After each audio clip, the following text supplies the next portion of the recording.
Definition is brought to you by Xfinity, your home for the most live sports.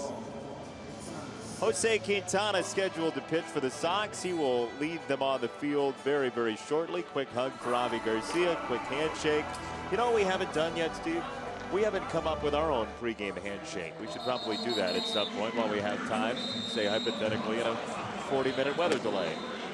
Well, that's certainly a distinct possibility, and as soon as I bring my polo mallet in, we can work on that. Better than your water polo mallet, which is not regulation.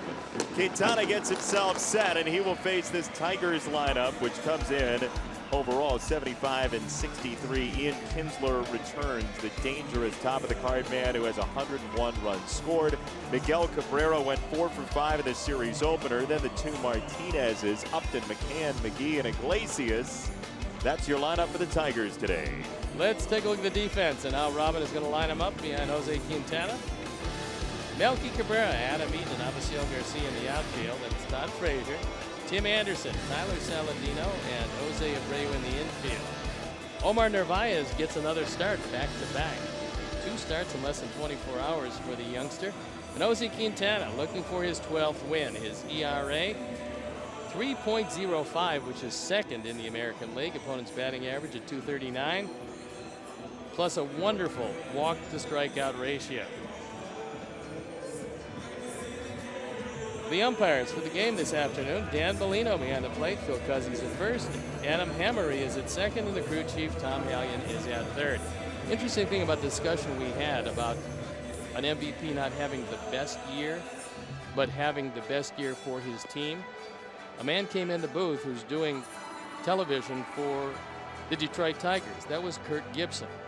And that held true with Kirk Gibson when he won the MVP as a member of the Los Angeles Dodgers. There were many guys in the National League who had a better year. There's a former manager of the Arizona Diamondbacks and a man who's been around baseball for a long time. But he won the MVP because he meant more to the Dodgers and their winning effort than anybody else, and that's why he was voted. And also, you remember the home run in the postseason of Dennis Eckersley. We remember that. But one of the things you don't remember as we're waiting is that I was the man who gave up his first ever professional home run. Kirk Gibson? Yeah, Major League home run. Yes, indeed. Wow. I spread happiness all over the league. So without further ado, we're ready to go. And we've had a little ado today. 40-minute delay at the ballpark. Ian Kinsler, Cameron Maben, Miguel Cabrera to get us rolling at U.S. Cellular Field on this wonderful Wednesday afternoon. Hello to you, wherever you may be. Jose Quintana, first pitch, hit in the air. Adam Eaton on the move, and there is out number 1. 1 pitch, 1 out. That's actually what you're shooting for. And Kinsler, who loves the first pitch, able to oblige. Remember those days where you'd rush home from school to watch the baseball game that was on? Yes. Or go to the park and watch the game. There was no television when you were. Only to find out that there wasn't any game on. And then, of course, I would check with my iPad, my MLB.com subscription, and find out exactly who was playing. I was going to say it's changed for the kids these days, because now the key is, I think, at school to sneak a peek at MLB.tv on your phone. You know, you're not rushing home, but you're taking a glance whenever you can. Adam Eaton, very quickly, 3 pitches, 2 outs. Both of these teams have off days tomorrow. This, the 3rd final and rubber game of the series. And the Tigers, a critically important game. For the Sox, they would like to disrupt the plans of these Tigers, especially after what Detroit did to our ball club in Detroit, winning 8 of 9 this year. 2 out, first pitch, strike to Miguel Cabrera, who career is 15 for 41 against Jose Quintana. He and Victor Martinez each have 15 career hits against Quintana. He's down 0-2 this time. Since the All-Star break, just over 32% of the time will he go to an off-speed pitch with 2 strikes.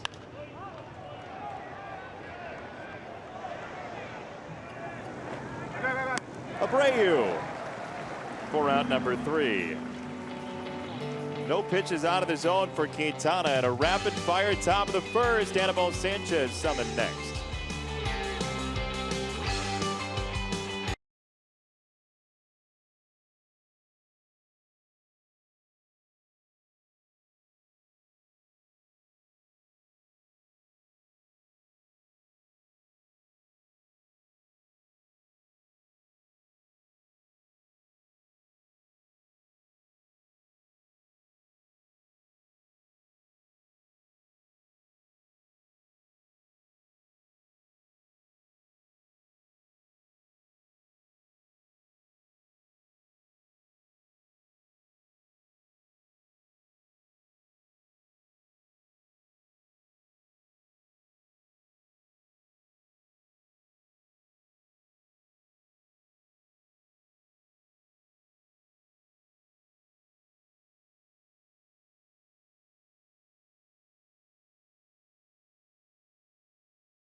Is back today, then Anderson and Cabrera. Abreu with that sparkling month and a half, then Morneau, Frazier, Garcia, Narvaez back-to-back games, and Tyler Salicino.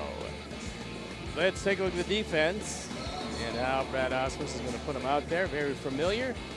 Justin Upton, Cameron Maven, J.D. Martinez in the outfield. McGee, Iglesias, Kinsler, and Cabrera in the infield, with James McCann getting the nod behind the plate. Anibal Sanchez on the hill. He's 7-13 this year with a high ERA of 5.70.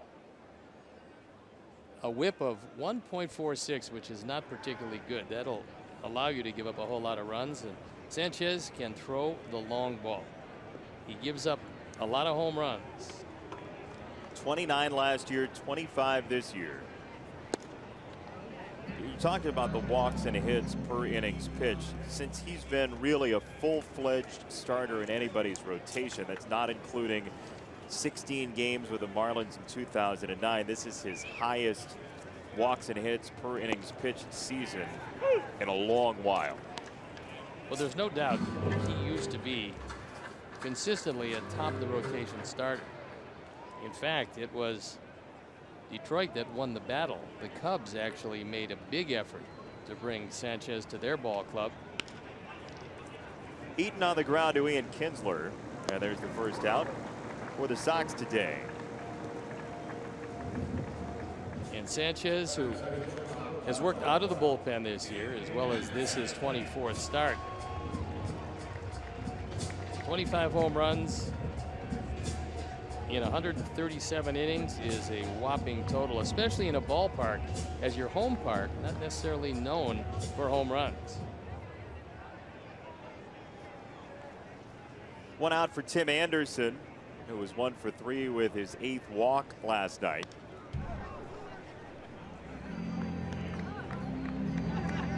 Sox come in 66 and 72. This is game 3 of a 10-game homestand.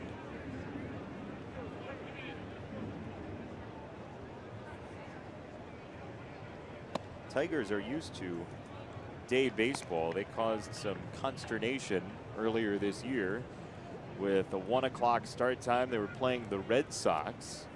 Red Sox were flying from Baltimore to play the Tigers, and on a travel day it was a 1 o'clock start time as Anderson starts his game off with a single to right. A lot of folks in this league, having listened to conversations and seeing what people are writing, they're saying, well, travel day should always be day games like today, not the arrival day being a day game. Unfortunately, that doesn't happen all that much. There are some teams that will not give you that travel day game, especially early in the season for attendance purposes. And there's some teams that just don't do it a whole lot anyway.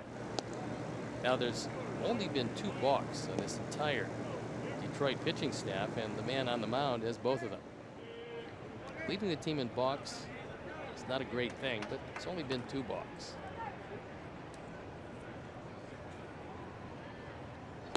He has a sizable lead on the rest of the pack. He does indeed, and a sizable lead does have Tim Anderson. He's getting way out there.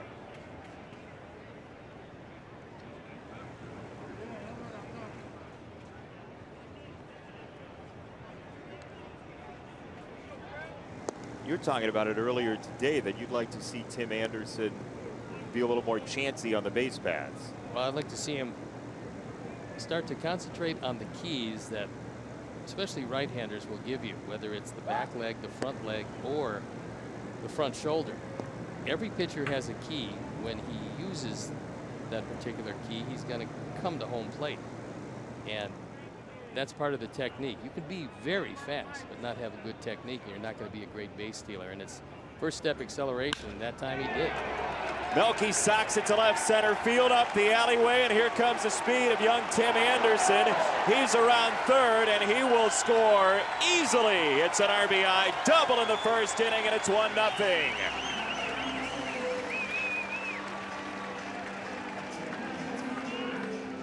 RBI number 66 for Melky. He got a high fastball, drilled it in the gap. And Tim Anderson, with his speed and his ability to cut the bases, makes it easily. So a promising way to start the first inning.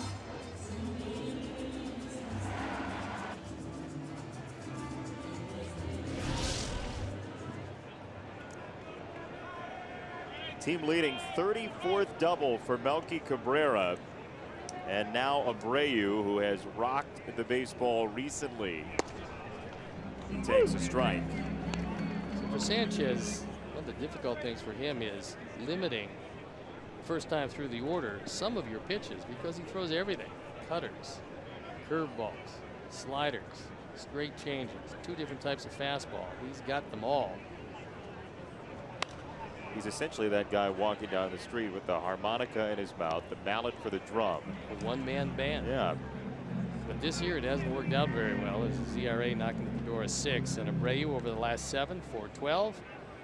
Hit 5 home runs, driven in 14 in his pursuit of getting to 30, which he certainly can do, especially if the weather remains somewhat warm. And he would love to drive in 100. As hot as he's been, he's knocking at the door. That's ball 1. Abreu got a little bit of a break there, 1-2. That one had the whole zone.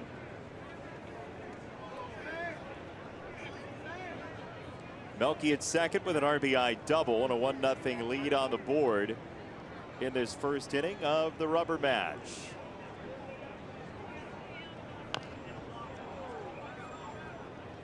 Jose with just a blast. He did a good job of staying alive, because that ball was way inside off the plate.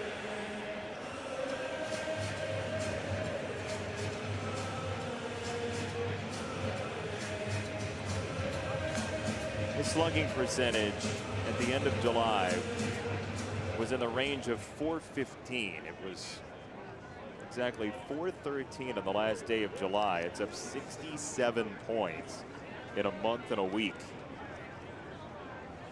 This late in the season, that's hard to do. Well, he started out hitting line drives, and slowly the batting average started to rise. But as he hit more line drives, then he started to hit the ball out of the park.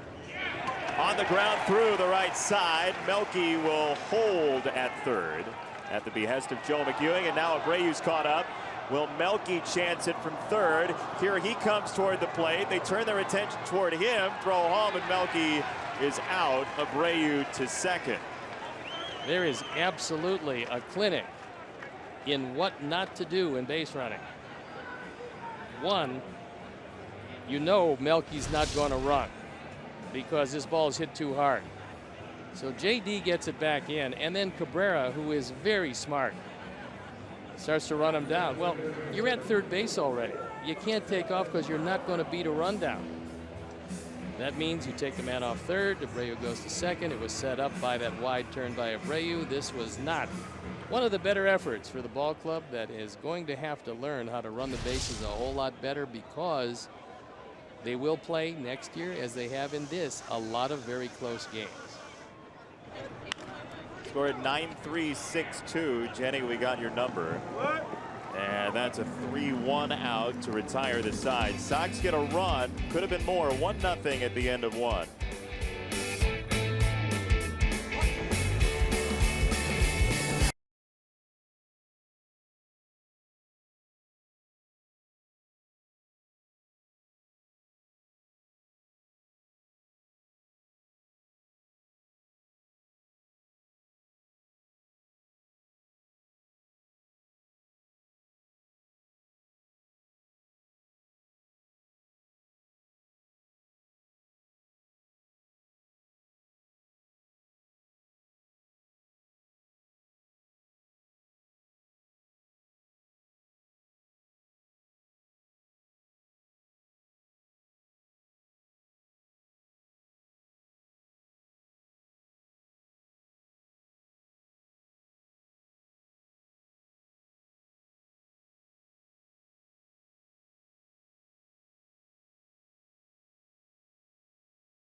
One nothing Sox with the lead over the Tigers. Jason Benetti, Steve Stone, our entire crew from U.S. Cellular Field.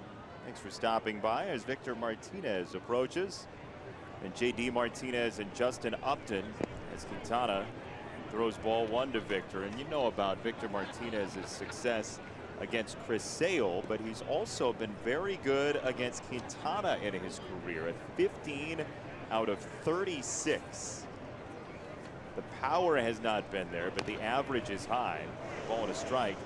And you look at the numbers of guys who have played that well against Sale and Quintana combined. Victor Martinez heads the list. That's a minimum of 65 plate appearances.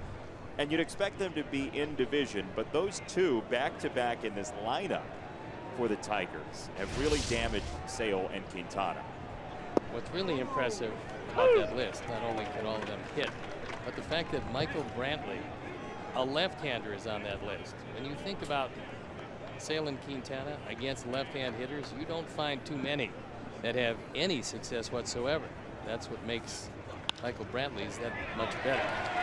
Line drive for Victor Martinez into the left field side, and this will stay a single. Leadoff base hit for Victor Martinez. When you whittle it down to a minimum of 25 plate appearances, it's Jed Lowry that leads the pack, but these guys have seen him the most and they've hit him the best, Sale and Quintana. For Victor Martinez, if he doesn't take it in the gap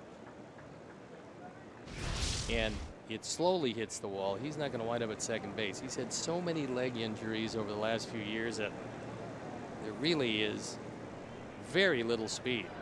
His best bet may have been that a fan reached out and clipped that ball down the left field line. There were a couple hands. Touch foul by J.D. Martinez, who had 2 hits last night in the Sox 2-0 win. J.D. had a miraculous series against the Sox in Detroit.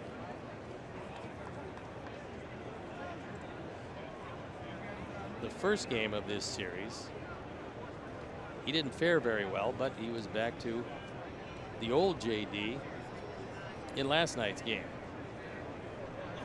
Didn't hit a ball out of the infield in the opener in that 5-3 Tigers win in 11 on Labor Day Monday.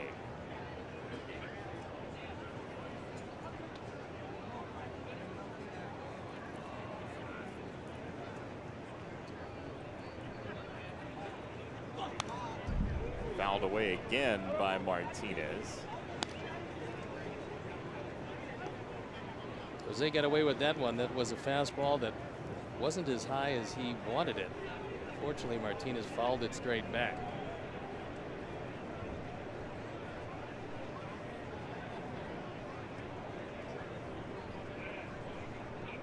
One and two with Victor Martinez at first. And that's breaking ball inside 2-2 for JD Martinez, who's 8 for 25 career against Quintana and has been very equal opportunity this year. When you look at simple batting average, 321 against righties, 314 against lefties. He's just been a good solid hitter, and with the absence of Nick Castellanos and the fact that he's frozen at 105 games and less than 400 at bats, JD's reemergence was big. Right field, and there are two Martinez's on the path for the Tigers.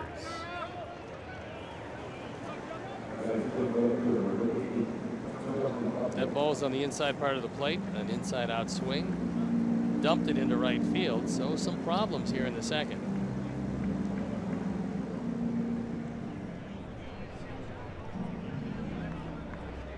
Quintana against Justin Upton now, who was 1 for 4 yesterday. His one hit in the series opener turned out to be the game winner in the 11th inning, a 3-run homer to right field off of Chris Beck.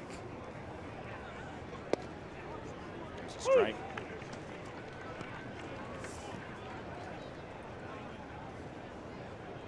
Quintana trying to get Upton to hit the ball on the ground. He's grounded into 15 double plays. Not a particularly high total and very close to 500 at bats.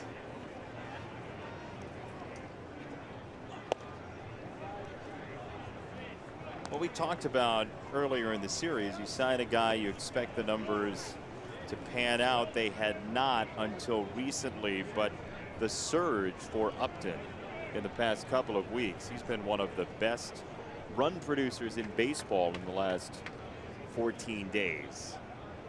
Well, the talent was always there. But what happens many times, it becomes more a psychological problem than a physical problem. You're coming to a new team, you're signing a very big, long contract, and it's just natural that you want to excel. You want to establish the fact that you're worth every dollar of that each and every time up. And then it becomes a self-defeating prophecy because you're bearing down, wanting to do well. The more you bear down, the worse you do. Seemingly, toward the end of this year, he started to relax and allowed himself to be the player that he's been for quite some time. 2-1. Deep to left field from Upton. And it is gone. A hand in the air for Upton as he rounds first, and a 3-1 Tigers lead.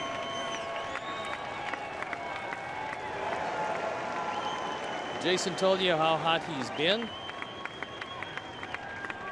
That's 22 and 70 on the power numbers, and he got a rolling breaking ball and hit it out of the ballpark. That was not sharp or late breaking. It was rolling on the inside portion of the plate, and Upton, the third of 3 straight hits. That one provides 3 runs. Justin Upton now in his last 16 games, including this one, has driven in 24 runs.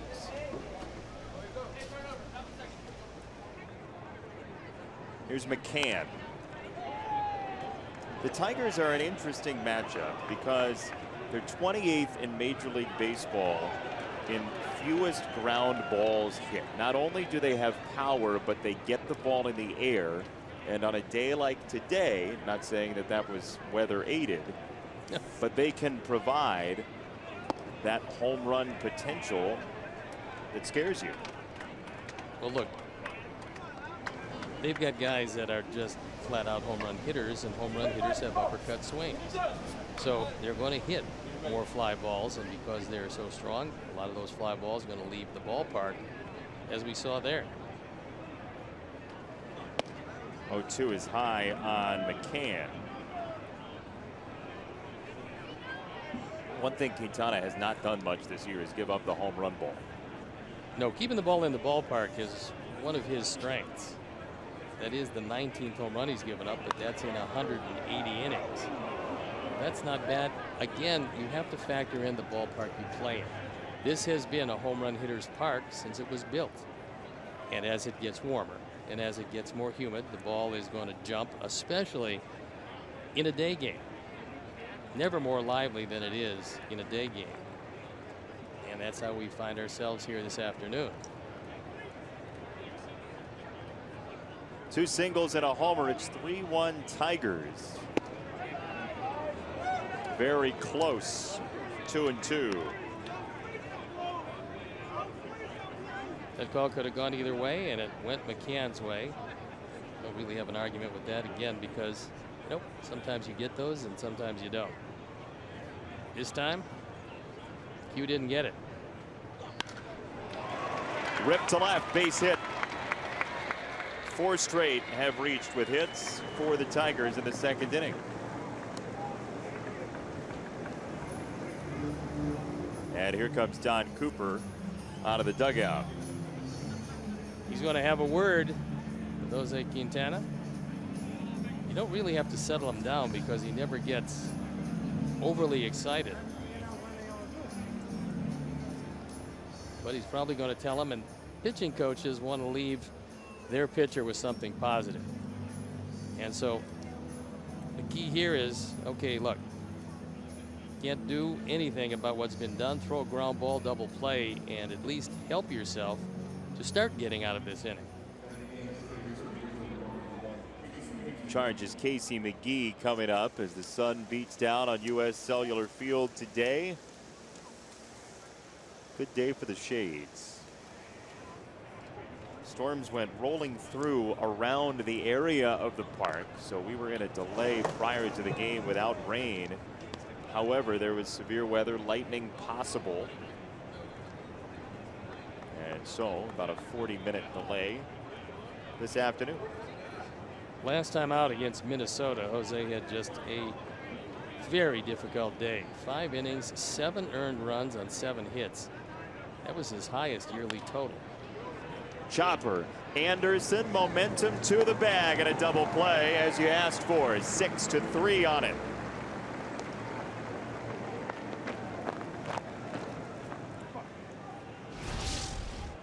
Couldn't have been hit in a better spot. Chopper up the middle. Tim Anderson knows he's got all kinds of time. There's no way that McCann is going to be able to take him out, not with the sliding rules these days. So he completes the double play. 2 down, bases clear. Iglesias beats it to third. Frazier inning over. 3-run home run, Justin Upton. The Tigers take their first lead of the game to left field after 1.5. It's 3-1.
WGNTV.com and click on the WGN Sports Game Zone banner for the latest stats and information.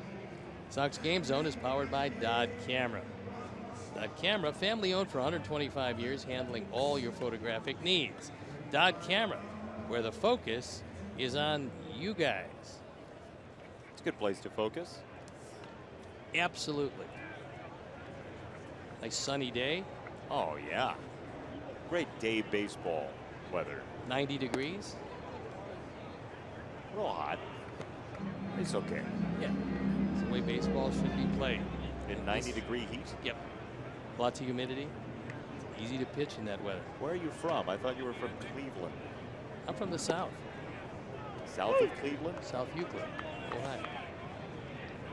Ball and a strike on Frazier. As you see the scoreboard rolling by in the 90-degree weather. Orioles have really trucked the Rays in that series. Big series with Toronto and the Yankees continuing tonight. How about the way that game ended with Justin Smoak robbed 2 out in the 9th inning of a possible at least double last night by Brett Gardner. For Baltimore in this game, started out okay. They were down 3-2, but then scored 3 in the 3rd. Tampa Bay is battling it.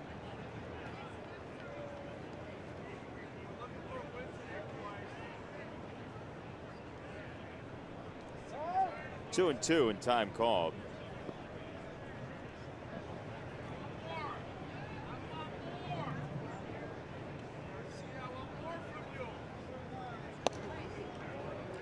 Three and two on Frazier, who's not had great success against Anibal Sanchez at 1 for 10.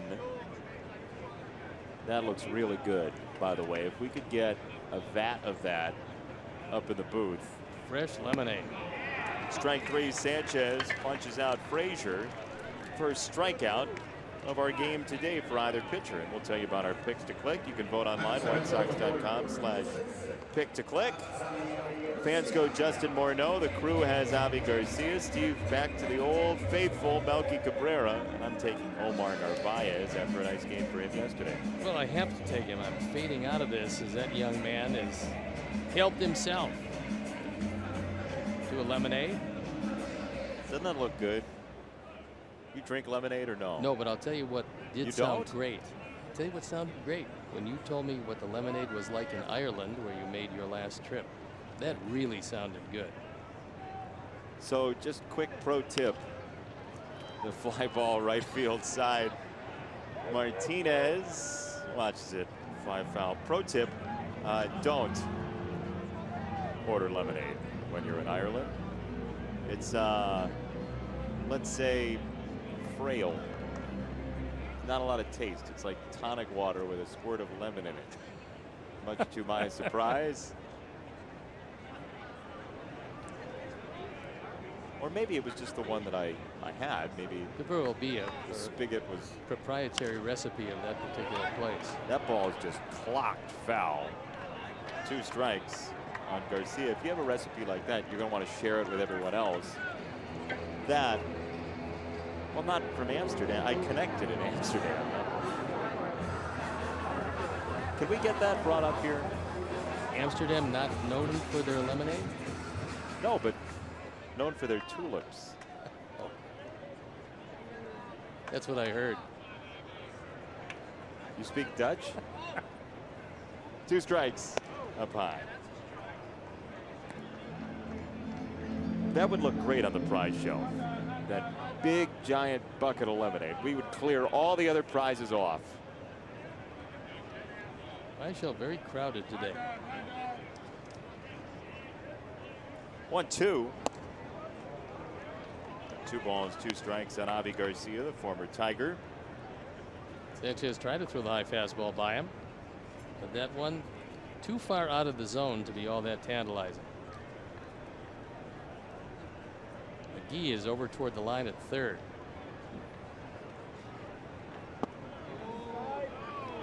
Inside 3-2. Did not want to throw that curveball in the inside part of the plate. fans here today. There's some interesting lemonade.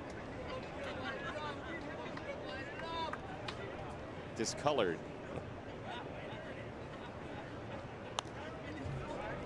Knocked foul by Garcia. He stays alive at 3-2.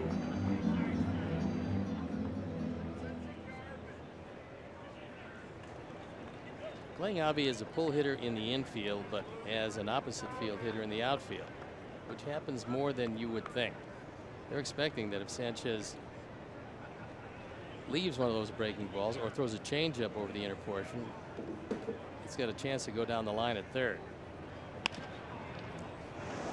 Rippling to shortstop at Iglesias for out number 2. We remind you that Major League Baseball proudly celebrates the life and legacy of Roberto Clemente. Roberto Clemente Day recognizes one player from each club who best represents the game of baseball throughout positive contributions on and off the field. Visit www.mlbcommunity.org to learn more. See the logo on the bases today celebrating Clemente Day. We have pins up here in the booth that we will put on the prize shelf for you to possibly win. Roger Bossard is given those emblems and then puts them carefully on the bases. It's quite the process, I'm told. It is that. So Narvaez against Sanchez, two guys from the same area in Venezuela. They're both from Maracay in northern Venezuela. Narvaez launches one to left, and Sanchez gets the better of his countrymen here in a 1-2-3 second inning. 3-1 Tigers.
The third inning. Thanks for joining us wherever you may be.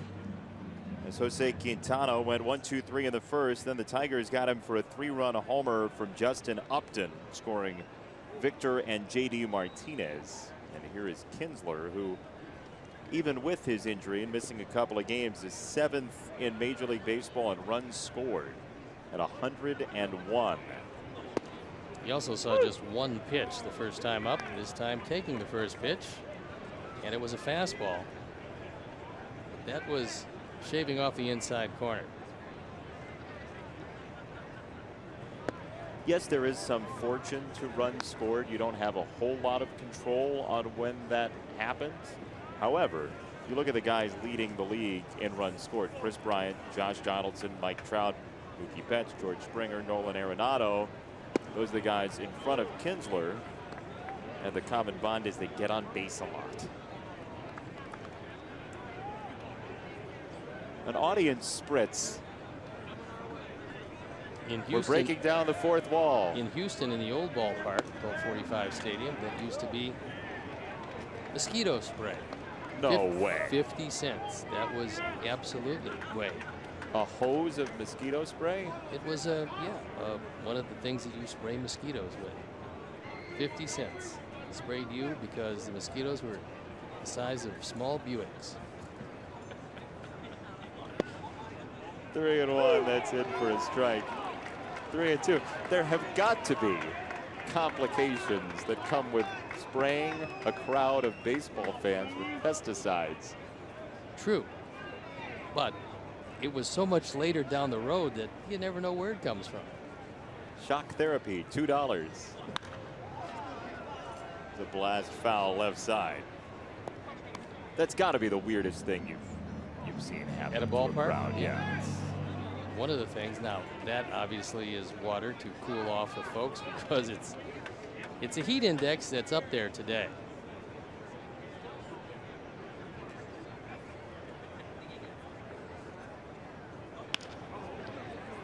Anderson at short for round number 1.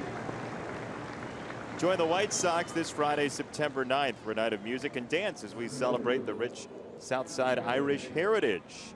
First 20,000 fans ages 21 and over will receive a St. Patrick's Day themed cap presented by Miller Lite. To purchase this ticket package, visit whitesox.com/SPD. I'll do the music. Steve will do the dance. I will tell you that I know you don't wear caps, but that is a handsome looking cap. A handsome cap? Yes, it is really nice, and you should think about wearing it for the broadcast. You left with an armful of hats yesterday. You look like a grand prize winner on some sort of ballpark game show. I will be sporting one on Friday. You will? Yes. Tune in for that. It's 100% guaranteed. Yep. Yes, I will. Don't be late, folks. Steve will have the hat on right off the top of the show. You wore a Sox hat, what was it, about a week and a half ago? Well, for the same reason I wore it a week and a half ago is why I'm wearing it on Friday and possibly Saturday and maybe even Sunday. Oh, really? Yeah. Well, you love the cap. Love the cap. Check swing, tipped it into the glove, strike 3, 2 down. One of the things that a pitcher certainly loves is when a hitter doesn't mean to swing and it just barely hits off the bat, sticks in your catcher's glove, and that's what happens. So he gets a strikeout, and that's the first one of the afternoon. 2 down, bases clear. Miguel Cabrera. This part of the order went 1, 2, 3 in the first. Hacked foul by Cabrera and a jagged bounce off the tarp into the stands. Yeah, but that was a break that it hit off the top of the tarp before it rifled into the seats. Although that guy has a sore hand to go with it. Might have been a whole lot worse had it not deflected off the tarp. He'll never wash that hand again.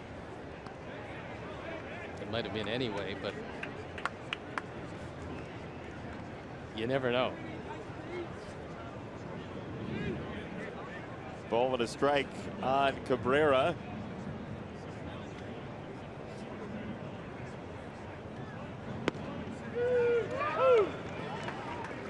Sale and Quintana, we showed you the numbers that Cabrera have combined. Cabrera and Martinez have combined against those two.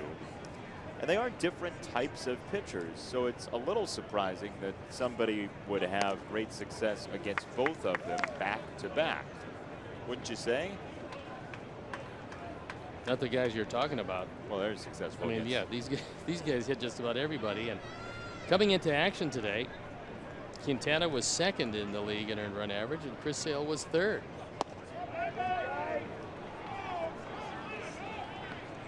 And if you want to talk about value, the wins above replacement stat, or Sale 6th, Quintana 7th of starting pitchers in Major League Baseball. That's why you can make a strong argument about a possible Cy Young. But Corey Kluber is, I think, ahead of both, yes? He is. He's 5th. Tanaka 4th. Masahiro Tanaka of the Yankees. And who would be, if you were looking, which I think you are, who would be 1, 2, and 3? 1, 2, and 3. Noah Syndergaard, Jose Fernandez, Max Scherzer in pitcher war. National League. All 3. Not a coincidence. No designated hitter. 3 great pitchers, no doubt about it. But when you don't face a designated hitter, things get a little easier for you. Foul of 3rd from Cabrera. He'll see an 8th pitch. By the way, one of the things that is more difficult when you have a designated hitter is a general manager in the National League who has to build a lineup without the luxury of having a designated hitter. That becomes much more difficult, and you have to make a better bench because your manager is going to do flip-flop batting orders where you go to the bench to take out a pitcher. Cabrera will be leaving. It's a 1-2-3 inning for Jose Quintana. The Tigers still lead 3-1.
Subway 3rd inning triple play promotion. Text Subway 3 to 97999 right now, and the 300th texter will receive a $30 gift card to Subway restaurants in the Chicagoland area.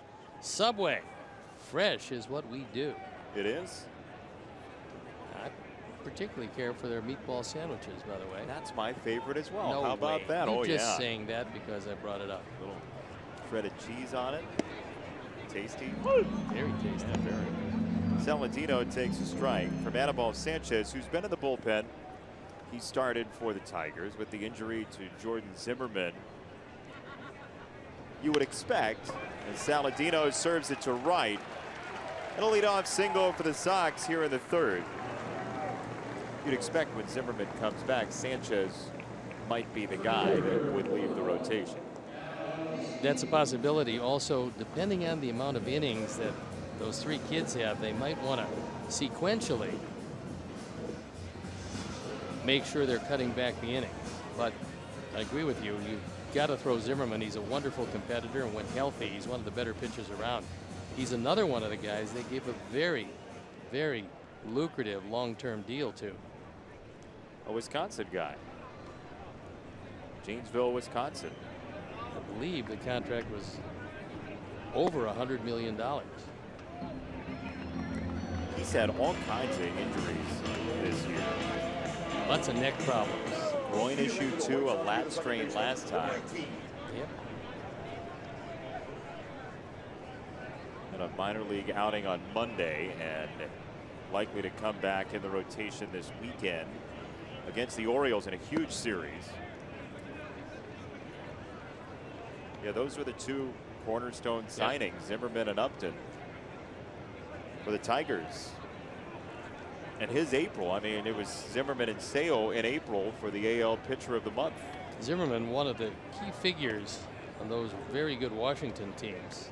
2013, he went 19-9, 3.25 ERA. Then 14-5, 2014, with a 2.66 ERA. He was one of their guys that was considered a bulldog of a starter. In fact, 4 years in a row, at least 32 starts.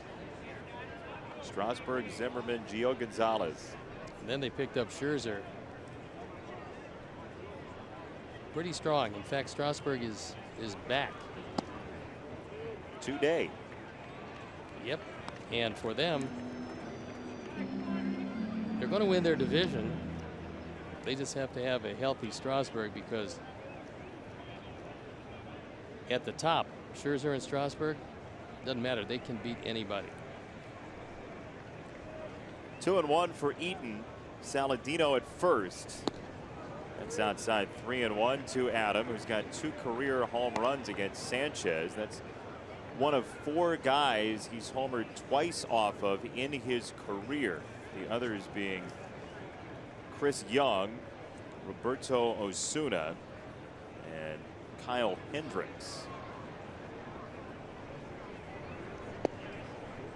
3-2 for Eaton.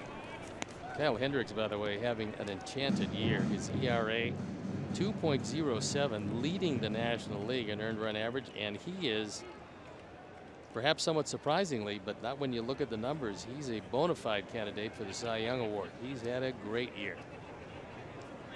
Saladino's off. 3-2 is popped up.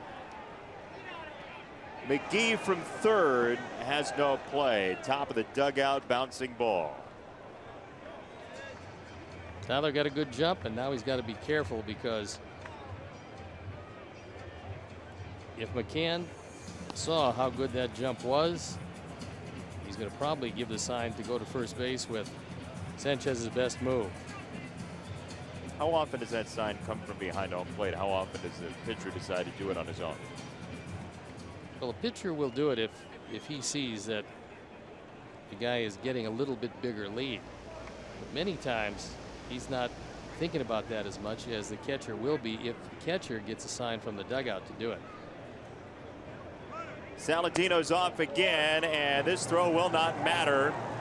It is ball 4 to Eaton. 2 on for the Sox in the third. That was a very good throw by McCann, although it turned out to be useless, but he can't do his own umpiring. He's hoping to get the call from Dan Bellino, but that pitch was up and out of the zone. Hey, Sox fans, bring your dog to the ballpark for Bark at the Park Tuesday, September 13th, as the Sox attempt to set the Guinness World Record for dogs attending a sporting event. Bark at the Park is presented by Avoderm Natural Pet Foods, Nylabone, and PetSmart. For more information, visit whitesox.com/bark. A single favorite day at the ballpark. It is? Is Bark at the Park, yes. This is a big day, though. I mean, there's an adjudicator flying in from Guinness. Well, there has to be, because it has to be a minimum of 1,000 dogs, and then you have to qualify. I mean, there's all kinds of rules to qualify. You've got to be in your seat. There's going to be a countdown clock of 10 minutes where the dogs have to be in their seats in order to count for the total. There's also a 10% rule, so you have to have something more than 1,000 in the ballpark if they're going to get up. And not a bad time, really, for either Imodium or kaopectate for the animals, so that you can actually have them stay in their seat for a bit. You're always strategizing. We really appreciate that about you. You don't want to see the dogs. Yeah, that wouldn't count. You've got to be in your seats. Also, if you're going to the canine fire hydrant, it doesn't count either. Tapped past the mound. Iglesias charges and takes the out at first. Saladino to third. Eaton to second. Anderson gets the job done of moving the runners over. That's a pretty good pitch by Anibal Sanchez, and the only thing Tim could do is hit it off the end of the bat. Fortunately, he hit it so slowly that both guys move up 90 feet. Says McCann out to the mound. He knows how well Melky's been swinging it.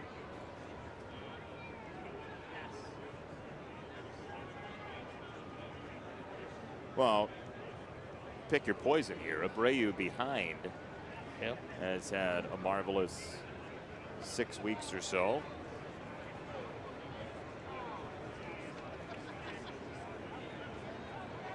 Melky drove in the Sox lone run in his first at bat.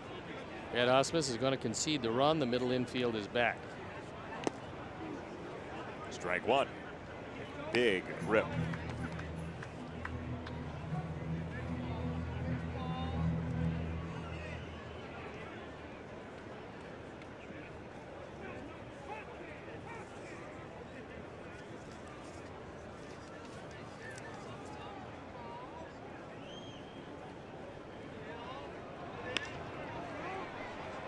Left field side, Upton charging, and it bounces in front of him.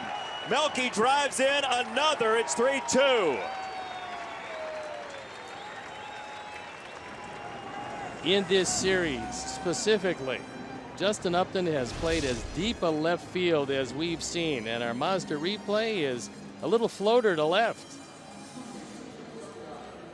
Makes it a one-run game as Tyler starts about tagging up and then realizes that Upton can never get to this ball. Actually, Justin did a good job of just making sure that he was able to stop it from going by him. But that's a product of a very deep left field, and Melky has driven in both runs. And leaves the table still set for Abreu,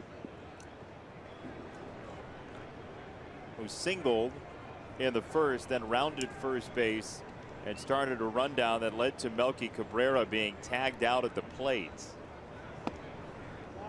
Here's ball one.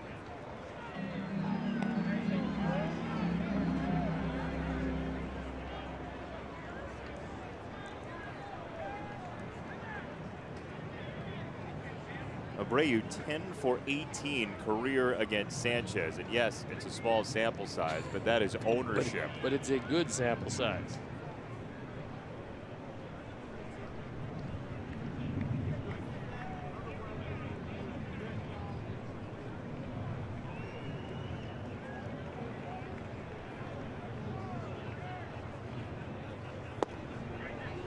In again, 2-0 on Abreu with Morneau on deck.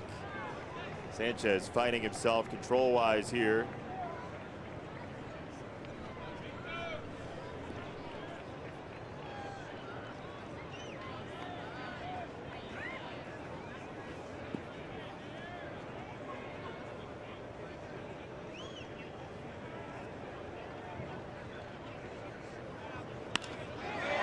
That ball's hit well center field. Maben is under it. Eaton tags, and we have a tie ball game at 3 in the third. So Jose, 88 driven in.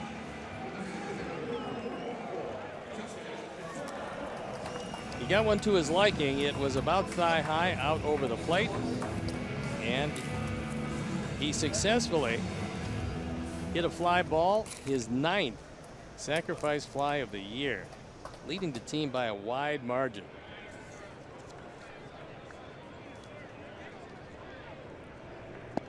Morneau takes a strike. We were talking about Jordan Zimmerman. He said he was from Janesville, Wisconsin. He's from Auburndale, a couple hours to the north. Wisconsin native Jordan Zimmerman. Sox with the rally continuing in the third, and Morneau takes ball one. The bullpen up and going. Mike Pelfrey, who was a starter on this team until he went on the disabled list. Pelfrey started 21 times, only one time as he worked out of the pen. On the ground to Kinsler, and the inning's over. But the Sox grab 2. Cabrera an RBI single. Abreu a sac fly. We're even at 3.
Shelf today, including a Tim Anderson signed baseball, and we've had the offenses take center stage so far. We knew it'd be a very lively day at the ballpark. Upton hit a 3-run homer, then it was up to the Sox to battle their way back, and they were able to do it, keyed by Tyler Saladino, who's really done a nice job since he stepped in. Obviously, there was a hole, and he's more than filled that gap. He's hitting it well. Yeah, he can play a couple of infield spots. Saladino can. He's done that this year, and has provided some RBI offense recently for the Sox as well. So a 3-3 tie as we stand right now. We saw the Tigers bullpen already warming up, and you need to warm up your math because we've got some things to give you. Southpaw Jedi Knight. You can't have the dog. That's Steve's dog. You can't have the gnome. That's our guard gnome. Gnome has done a great job. We've had very few things stolen off the shelf. We have the Bill Veeck bobbleleg doll. I think that's a limited edition. There's no doubt. It's very limited. In fact, it's limited to one. One edition from the Night Train collection. We got it from Dick Lane. 0-2 on Victor Martinez, who singled and scored the second. Sadly, I'm one of the few people that remember Dick Night Train Lane. That was the intended audience. Yeah. Wow, that was a while ago. Line foul by Martinez.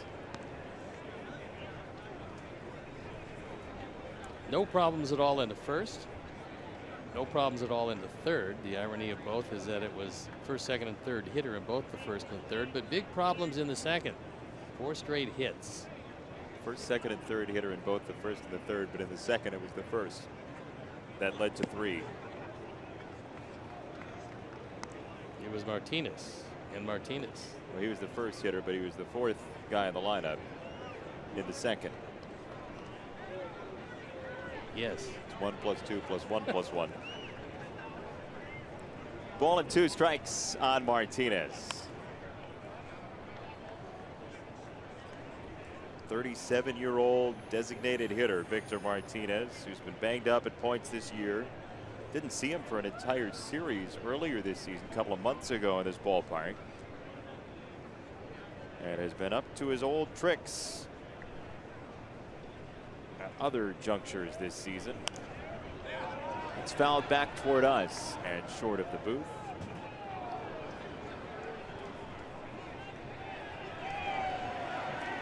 You want? I can go buy you a pretzel. We can get you some cheese on it. What do you think? I'd like the pretzel.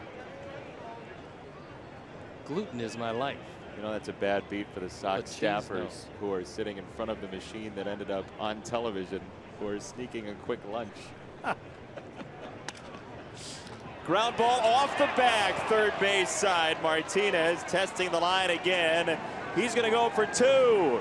Victor is out at second base. And he's hurt, and this could be a very bad scenario for the Tigers.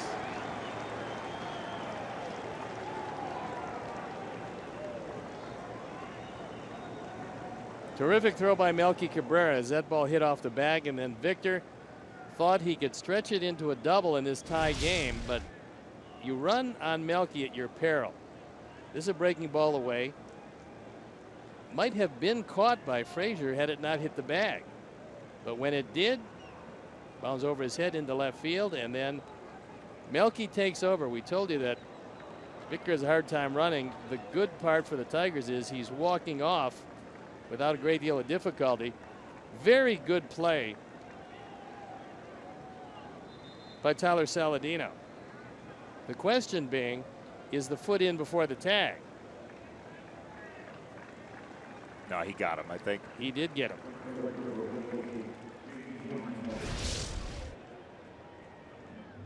You know, that is so similar, and the ball was in a different spot, but it's so similar to the decision that Giancarlo Stanton made at the end of the series with the Sox last month. He decided to press for second base in a situation where he didn't necessarily need to.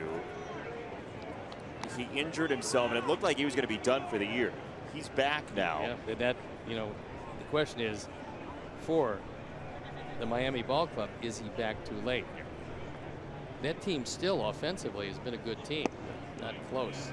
Well, there's not much power there, and without him, there's no power.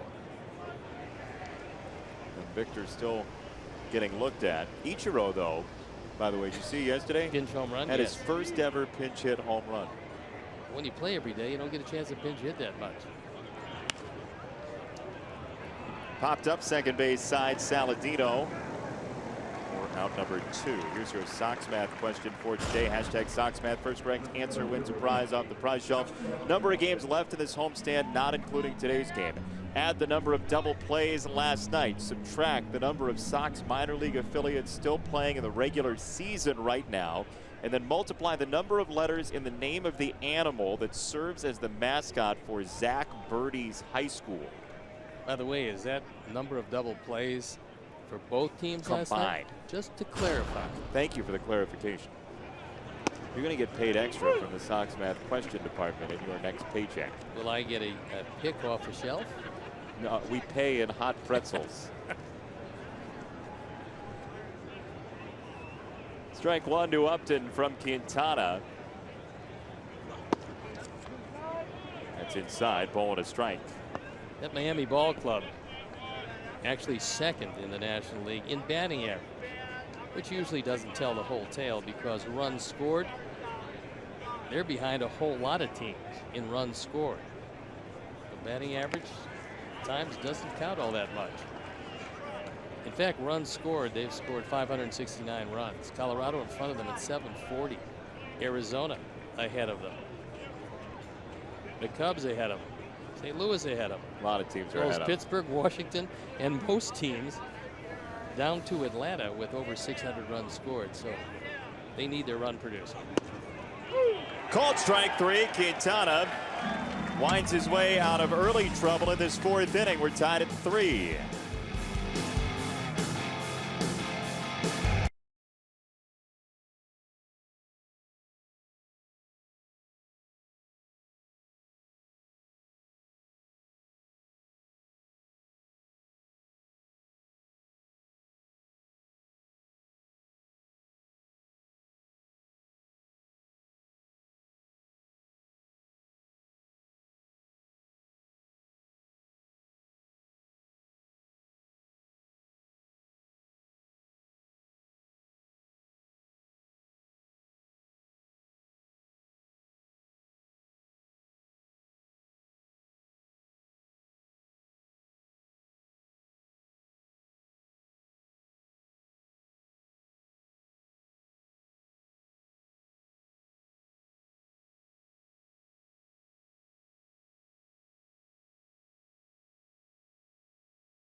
nationwide insurance agent serving the area for 38 years. To join the nation, visit jeffvook.com because Nationwide is on your side.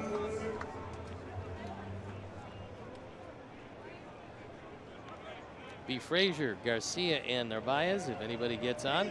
Tyler Saladino in the bottom half of the fourth inning. Sanchez to Frazier. Right of center field. And Maven was on it. Out number one.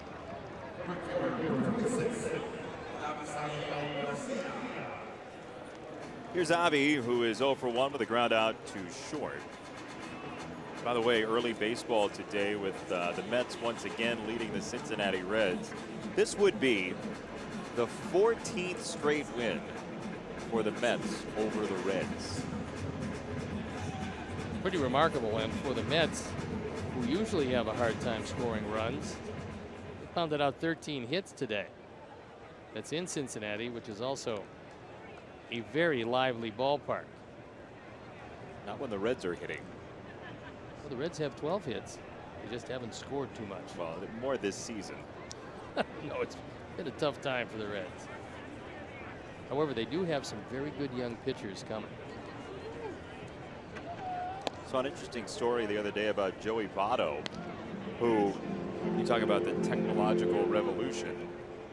Votto said he just was clicking around Baseball Reference, the website, going deeper into guys who have run into slumps in their careers, just to look at the numbers and kind of gain some perspective. And he said, you know, Willie Mays and Hank Aaron can't really talk to you. There's a ground ball to second, and Kinsler has it clang off his glove.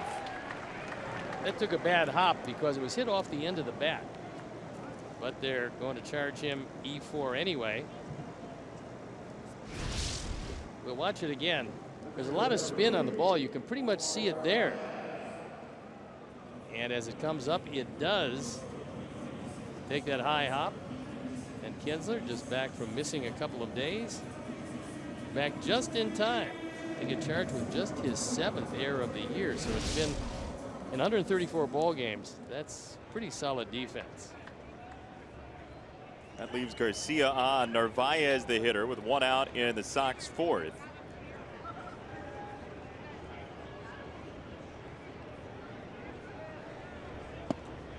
The point being, with technology now, you're not going to be able to talk to Babe Ruth, obviously, or the Lou Gehrig's of the world, or whatever. Get a better chance talking with Willie Mays and Babe Ruth.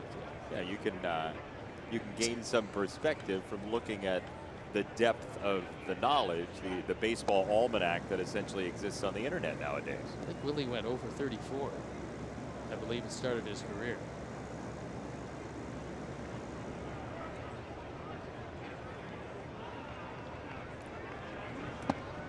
Omar flinches and takes ball number 1. 1-1 to the Sox catcher.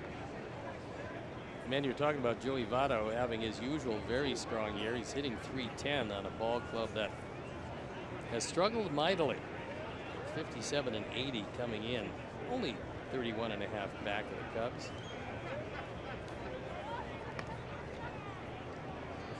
They could pick up a game today and start the rally. Not enough time in the old hourglass. I think the Mets have been very surprising with the injuries they've had, that they're still hanging around. Got some good news on Steven Matz, who's starting to throw again off the mound. Mets came in just 1 game back, 2 in the loss column behind both San Francisco and St. Louis. But a very comfortable margin in front of Pittsburgh, who's struggled to under 500, 2 games under.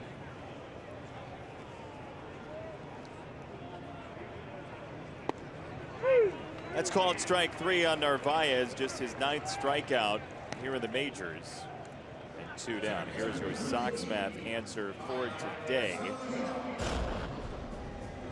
Number of games left in the homestand is 7. 4 double plays last night, including the one from the outfield against the Tigers. That's 11. -1, the Great Falls Voyagers still playing regular season games. That's 10. Zach Birdie went to Downers Grove South. That's the Mustangs. The mascot is Mustang. The Mustang, the animal is. That's 7 letters. The answer is 70. Suds 2 is your winner today. Got a little crafty down at the end. I was going to say, that's pretty good by Suds 2. That was not an easy one. Just beat Suds 3 for the victory today. Suds Turkle normally is a player as well. You remember him.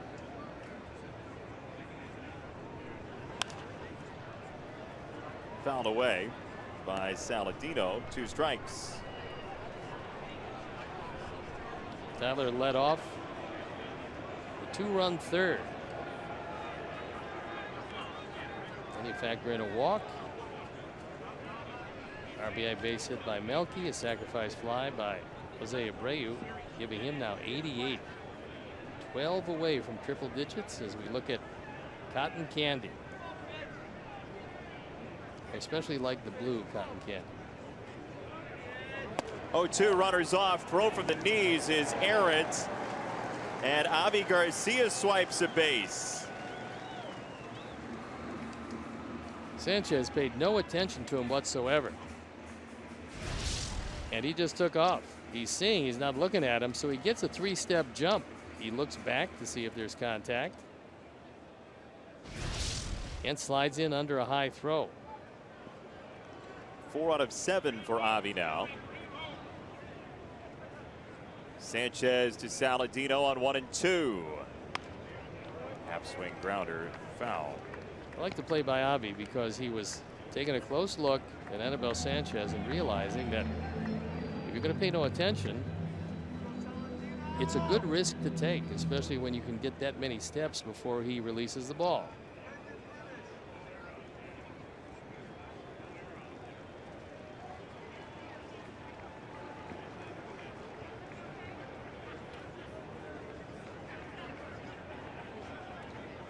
One and two again. On the ground up the middle, Iglesias with a grenade and runners at the corners. It's a great effort stopping the ball from going into center field, but when he got up to try to throw it, I would say what, this ball went 13 feet in the air? Approximately, yeah. This is a great effort and a lawn dart. So runners at the corners, base hit, that's 2 for Tyler. Keeps the inning alive. Big effort by Iglesias. And Cabert does a nice job coming off the bag. So he's going to turn it over to Adam Eaton. See if he can break this tie. Eaton walked and scored in the third.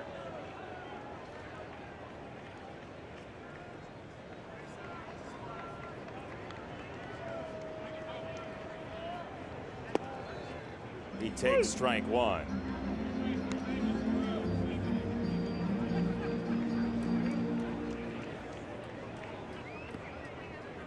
Adam looking for his first hit in the series. He has Saladino at first, Garcia at third.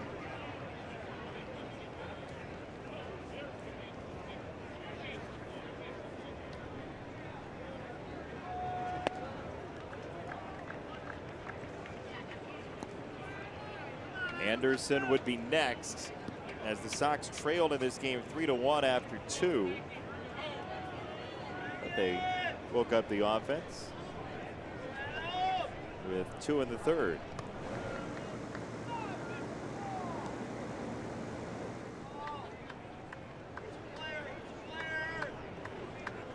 Adam leading the American League in infield hits, triples, outfield assists with 18, which is pretty impressive. And bunt hits, he's got 9 of those.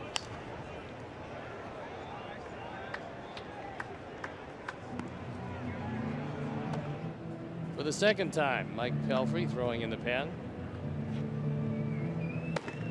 He was a former #1 draft pick, I believe, with the New York Mets way back when. The Mets every 7 or 8 years seem to have one of those Sports Illustrated front cover packages of starters. Matz, Syndergaard, DeGrom now. DeGrom still out. Harvey as well. Right? Mason Matz starting to throw flat ground to a mound. And the Mets, 5 clear of the Marlins, as we talked about. Just a game back of the Cardinals in that wild card race. It'll be, I mean, you talk about able to reload with injuries, people getting healthy down the stretch. Could be a dangerous team again. I know it's not the team you want to run into if their starting pitching is relatively healthy. That's inside, 2-2 on Eaton.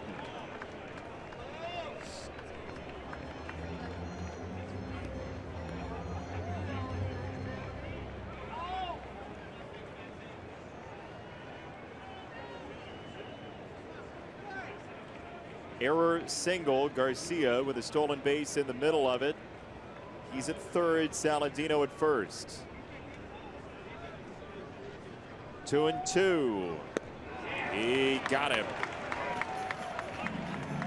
Second strikeout of the inning for Sanchez.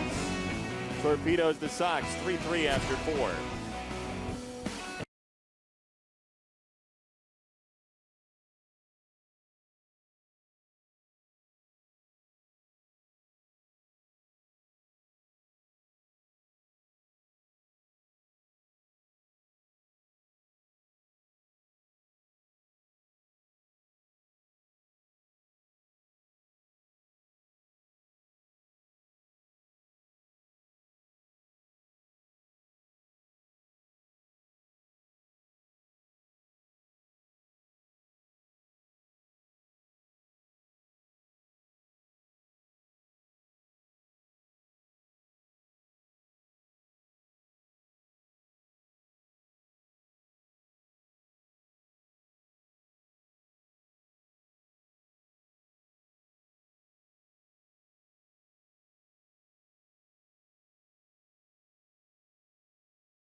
Strikeout recently.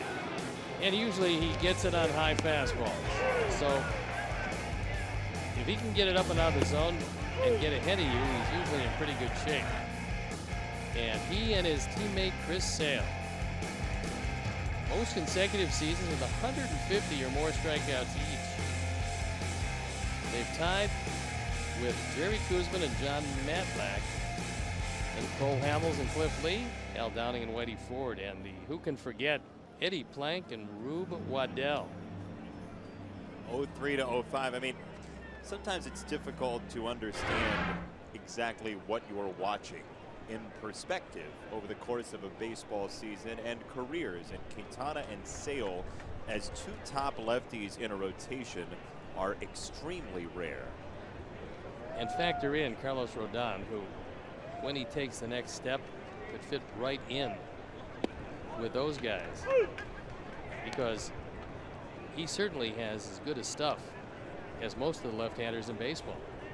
All he's got to do is learn how to harness it consistently, get a little more experience, which he's certainly gotten a lot of this year, and he's going to be one of those guys that can strike out 175 to 200 men just about each and every year.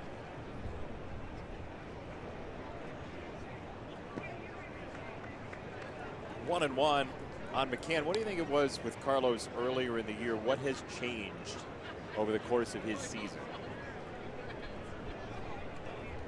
I think he just felt that if he was going to have some problems, it wasn't going to be for lack of aggressiveness early. Anderson, out number 1. You've got to get to the point, especially when you're as strong and have as good a stuff as he has. You have to believe that your stuff is good enough to go right at the hitter early and get ahead in the count. When he started getting ahead in the count, and one of his biggest problems in all the baseball this year, if you look at percentage of first pitch strikes, he was way down there, 52%. That usually isn't going to get it done. So if that comes up, let's say he gets a 65% first pitch strikes, which he can easily do, I think that automatically tacks on 5 to 7 wins a year. With the 52%, the fact that he is still winning some games will show you how really good the stuff is overall. It's just not a habit you want to get into.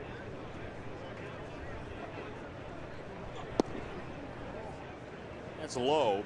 Meantime, Quintana so far today has faced 17 batters and thrown 15 first pitch strikes by my count.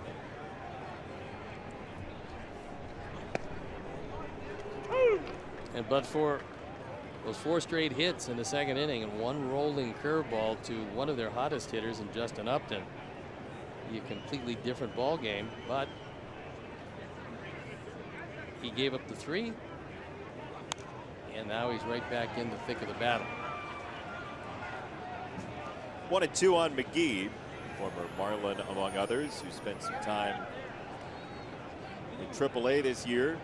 Went over to Japan, has bounced around 7 different major league teams. Playing third with Castellanos injured. Cubs organization originally, and I believe lost on waivers to Milwaukee, where he actually had some really nice years.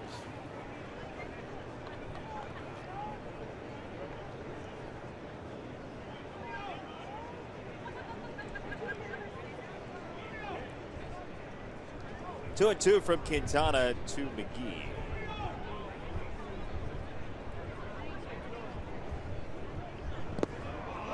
He gets him swinging, and Narvaez the tag. 2 away in the 5th.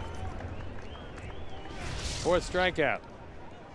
Takes a little something off the breaking ball, has him well out in front. Nice pickup by Omar. He applies the tag, and that's the end of this at bat for a man who spells his name the most unusual way you could for a name pronounced McGee. M small c, capital G-E-H-E-E. It looks like McGee. It does. But it's not.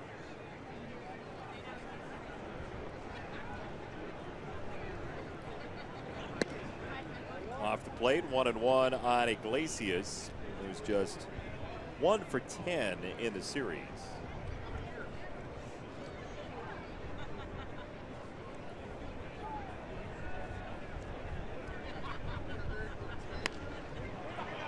Popped it up. Abreu for out number 3. 1-2-3 inning, halfway home, 3-3.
access to over 45,000 fee-free ATMs nationwide.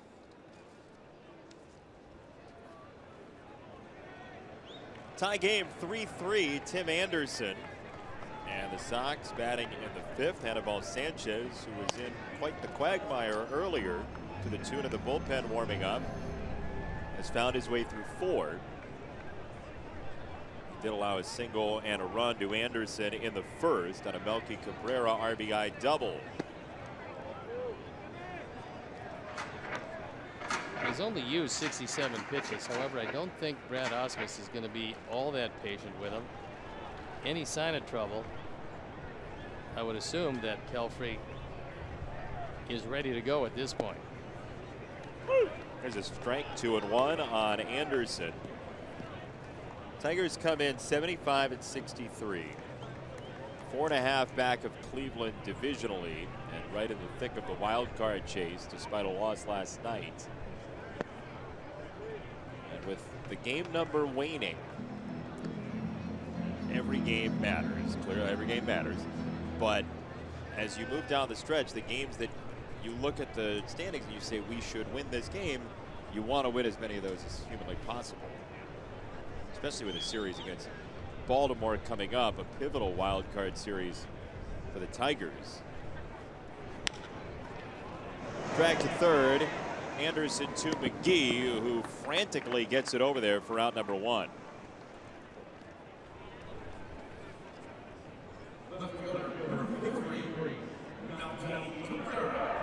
On our Xfinity Speed replay, in the 1st inning, Melky drives this ball in the gap, and Tim Anderson, who was aboard, scores the first Sox run. Speed replay is brought to you by Xfinity. Xfinity X1 will change the way you experience TV. Melky's had a huge day today. 2 RBIs, 2 for 2. He'd have to drive in himself if he's to bat in a run here. One of the few times of recent vintage where my pick to click did not disintegrate. Oh, that's true. He is your pick to click today. And there's a line drive for out number 2. Fortunately, we do count hard hit line drives in that. Do you have a full list of what we count for picks to click? Yeah, but it's not working because I'm losing. So you have a malfunctioning list? A non-exhaustive malfunctioning list? Right. Oh. As flexible as that list is, it's not good. That seems helpful.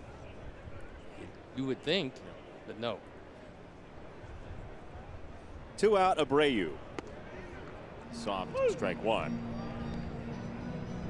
That was Syndergaard, ran his record to 13-8 and his ERA to 2.48 as he got the win as the Mets take care of Cincinnati in Cincinnati. 14 straight for the Mets in that series against the Reds. The record for the Mets against any opponent is 15 against the Pirates of the mid-80s, 1986 to 87. Swing and a miss by Abreu. 1-2. Jose got that one upstairs and his eyes lit up, but he made no contact.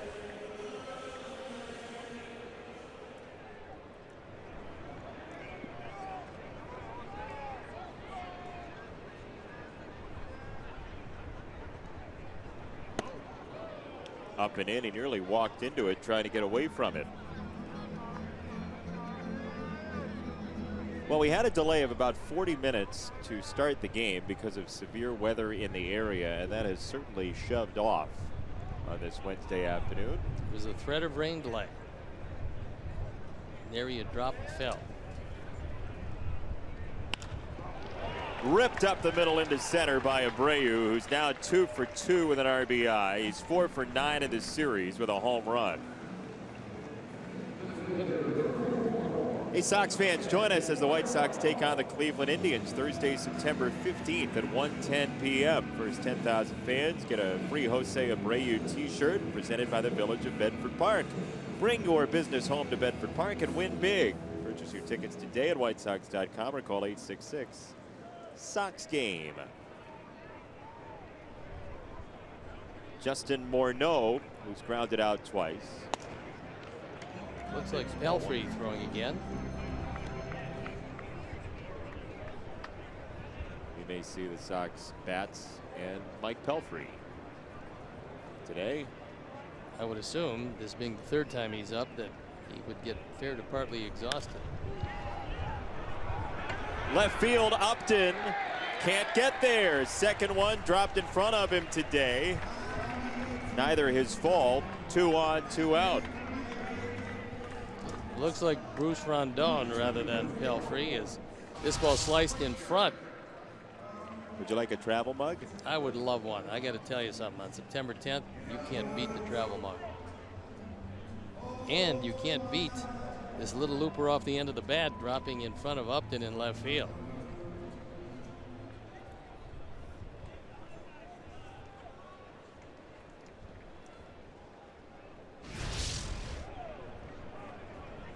Two on, 2 out for Frazier. Big chance to break it open before the bullpen takes over, possibly for the Tigers. So Pelfrey sits down, and hard-throwing Bruce Rondon. Not exactly throwing yet. There he goes. Doesn't take a long time to get loosened up for a reliever today. Frazier off the facade behind home plate, 0-2. 35 homers for Frazier, 1 here. Would have to come with 2 strikes. He's shown some 2-strike power this year, Frazier has.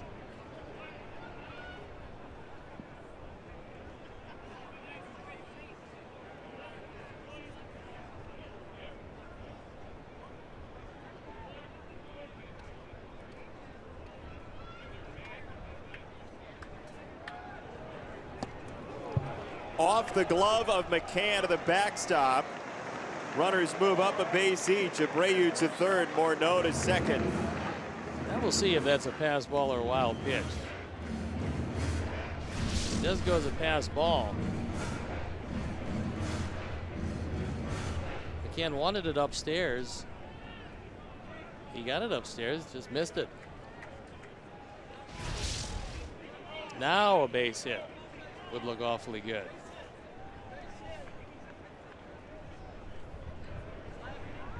One and 2.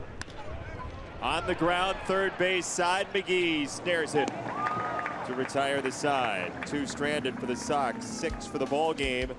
3-3 after 5.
Rockies, Kansas City Royals, Saturday, September 10th, 6:10 p.m. First 10,000 fans to enter U.S. Cellular Field get a White Sox travel mug. For tickets, visit whitesox.com.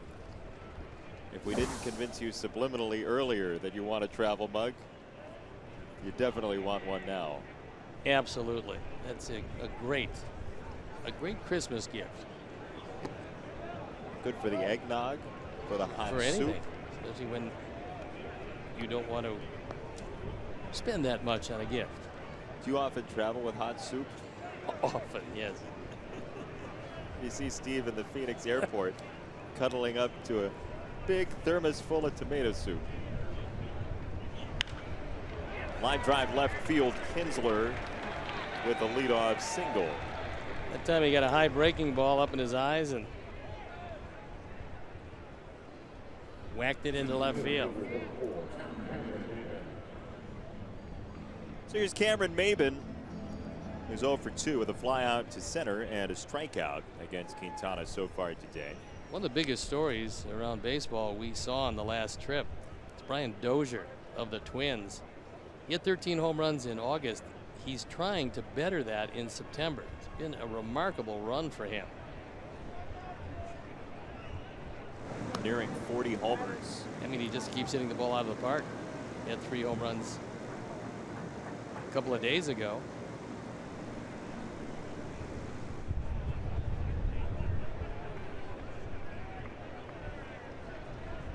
Quintana to Maybin,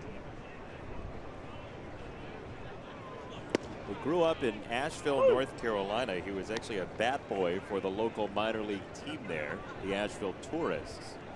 It's a long line, evidently, of bat boys who have had grand success after their bat boydom. He was a #1 pick of these Tigers before they shipped him off to get Miguel Cabrera. He was part of that deal, a big deal. Andrew Miller was also in that trade. He was also former #1 of the Tigers. Got themselves a pretty good one in Cabrera, and now they have Maybin back. And when he's healthy, he's put together a strong year. Been hurt a couple of times, but overall, in this his 73rd game of the year, he's been valuable. Had him leaning, he's out. Kinsler picked off by Quintana.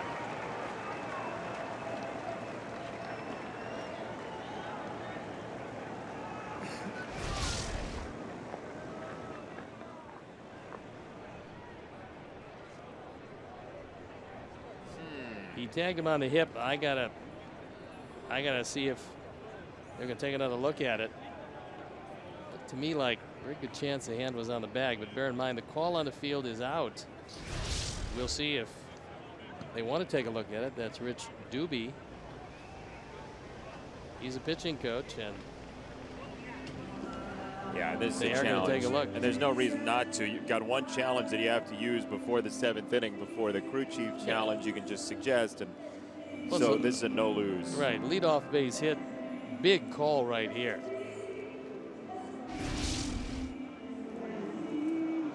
Phil Cuzzy had the call. Question is, when is the tag official? Is it right there? If so, he's out. And from this angle, it's very difficult to see if the glove actually hits the hip before the hand gets there. Now, if you're assuming that the glove is on the hip there, well, then he is out. Again, the call on the field is out. So that's where the replay officials, the replay umpires in New York start. If they have nothing that is conclusive and clear video evidence to overturn the call, they will stay with out at first. Do you think there's clear and convincing evidence? No, he's out. Nope, there's not. I don't think there was enough evidence to overturn it. That may come back as call stands. Yep.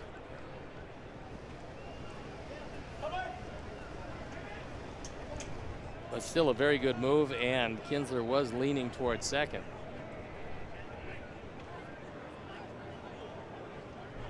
One. Check swing for a strike, 1-2. Talking about Maybin, Other Asheville Tourists bat boys include Cal Ripken Jr. and North Carolina basketball coach Roy Williams. It is a pipeline to great American status in your respective fields. What are you doing next early spring?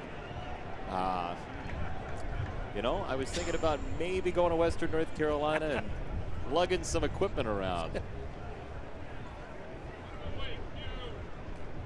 1-2 from Quintana. Into the dirt.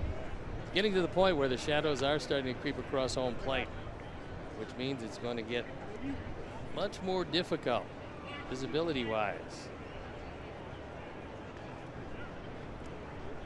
That long delay at the beginning of the game, very much a factor for the pitchers right now. 3-2 on Maben. Still in this game, there have been no walks from Jose Quintana and just one from his counterpart, Anibal Sanchez. And Sanchez, I don't think is going to walk anymore because I believe he will leave when the Sox come to bat. 3-2. Called strike three.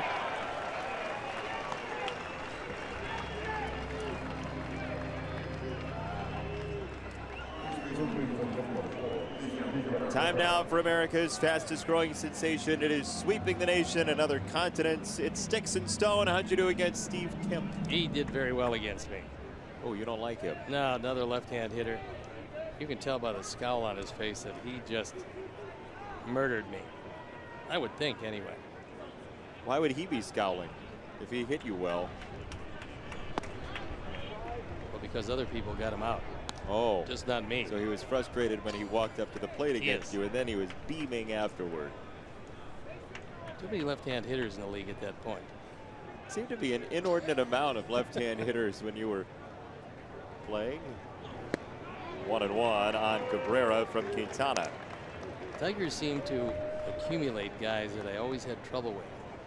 When I would go to the National League, I would have trouble with them, and then I'd get them back to the American League. They would trade those guys back to Detroit specifically. Seems slightly conspiratorial. Oh, it absolutely was. I mean, I beat them once in my life, and that was a miracle. 1-2 on Miguel Cabrera.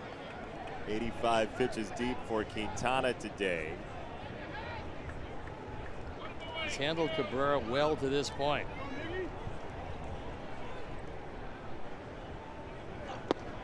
Bust him inside. 2-2.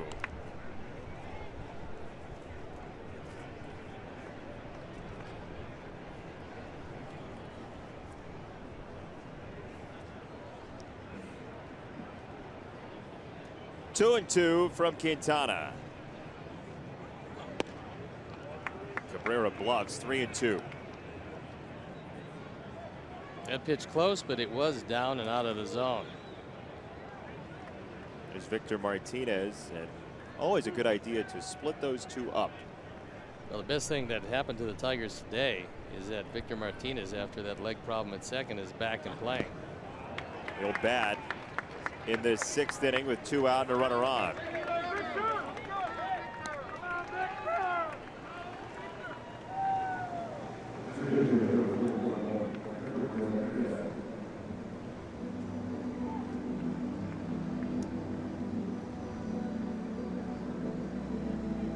Actually, my playing days, that's pretty much what I look like. Is that true? Yeah, on the left. Yeah. Oh. Who's left? That is a large fellow. Nice guy. I'm going to tell him you don't like him. Well, considering last time anything remotely like that happened, it was some sort of MMA champion who was about to break my neck into 3 pieces. I still have the picture of that. I'm going to savor that. Those many chilly winter months. Yes. 1-0. Anderson has some time, and there is out number 3. Cabrera stranded. The Sox navigate through Cabrera and Martinez with no harm. It's 3-3.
Tigers and Detroit is the first into the bullpen this afternoon. It's the AT&T call to the pen, brought to you by AT&T, mobilizing your world, and it is Bruce Rondon. For the 27th time, he's 5-2. His ERA, 3.46. He's been asked to save a couple of games, not successfully. But opponent's hitting just 196, and that's awfully good. So he will deal with the bottom part of the order here in the bottom half of the 6th. Garcia, Narvaez, and Saladino coming up for the Sox against Rondon. As we have found our way through the last couple of innings without a run across. Sox last scored with 2 in the 3rd on a Melky RBI single and an Abreu sacrifice fly. Sox trying to make life difficult on their AL Central bandmates. Tigers 4.5 back of Cleveland starting play today in the wild card pack.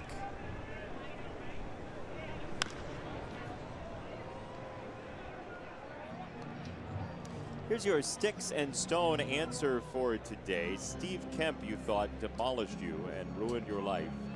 And the answer is, yeah, pretty much. 3 home runs out of his 5 hits. A couple of walks, on base percentage, .438. Yeah. I know, it was horrible. It was bad. Very close to embarrassing. Bordering on embarrassing? Yes. 2 strikes on Avi. Leading off the home 6th. Tell you, he wandered around and they stuffed him in Detroit. Just when I got there. Until you got there, he was playing for somebody else, or he wasn't playing professional baseball, is your argument. He's a CPA down the street. 1-2. It'll be pretty difficult with the sequential shadows in front of home plate. Pick up especially the spin.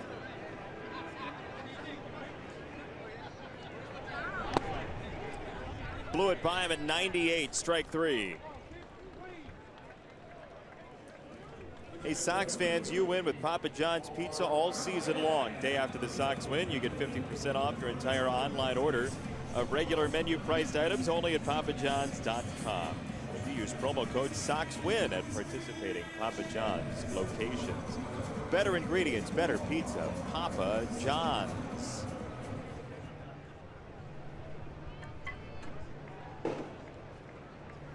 One out for Narvaez.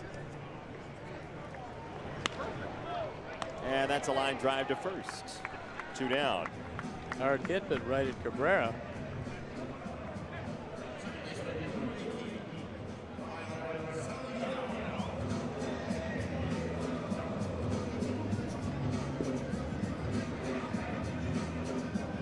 By the way, on that instant replay that Brad Ausmus called for earlier today, he had challenged his 31st play of the year. This was just the 4th that was confirmed against the Tigers. Good percentage. So you can update your instant replay scoreboard at home while Brad grabs a snack. That Dartmouth education will do that for you.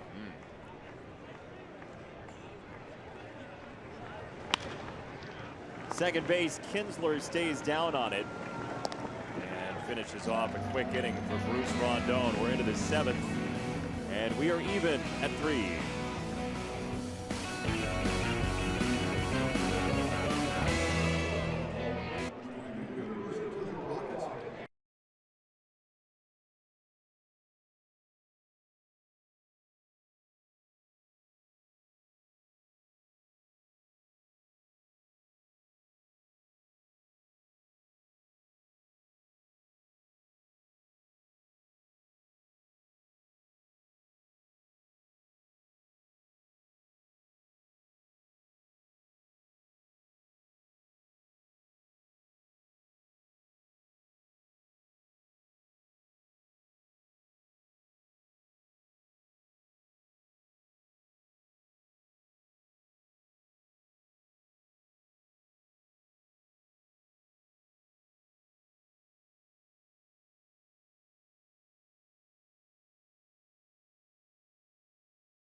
Thing at U.S. Cellular Field, and the offenses have gone dry in the middle 3 so far today. Steve Stone, Jason Benetti, everybody involved with our WGN production. Thanks for joining us on this lovely Wednesday in Chicagoland. J.D. Martinez against Jose Quintana. And there's a check swing, ball number 1. Martinez last year went over 100 RBIs. He was the first Tiger outfielder to do that since Maglio Ordonez. Maglio could hit, coming up through the Sox system, and then signing a really substantial free agent contract with the Tigers.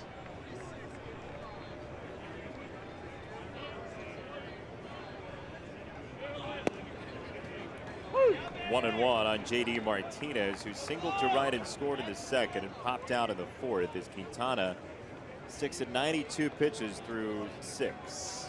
And 2 to Martinez. Not all that unusual. He had 1 bad inning. It was early, and just 2 hits since then.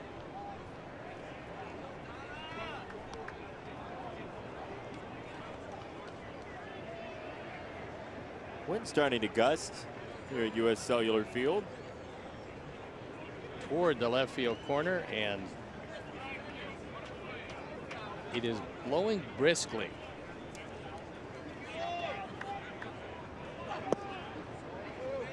2-2 on Martinez. It'll be Martinez, Upton, and McCann with McGee to follow. Although the Tigers do have a rather stocked bench with this 40-man roster configuration. 8 available position players for Detroit. There are differing schools of thought on the 40-man roster. Some say you play the whole thing with 25 until the last month. Why would you change it? Others say it's really nice to have the young guys get a chance as Alex Wilson gets loose for the Tigers. It's not the young guys getting a chance for the Tigers. They want to fill some holes. Certainly you'd like to bring up at least 1, possibly 2 speed guys if you could.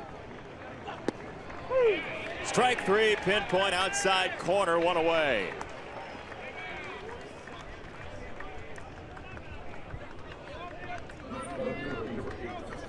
Here comes Upton, who homered earlier. Second inning. A single, and then a 3-1 blast.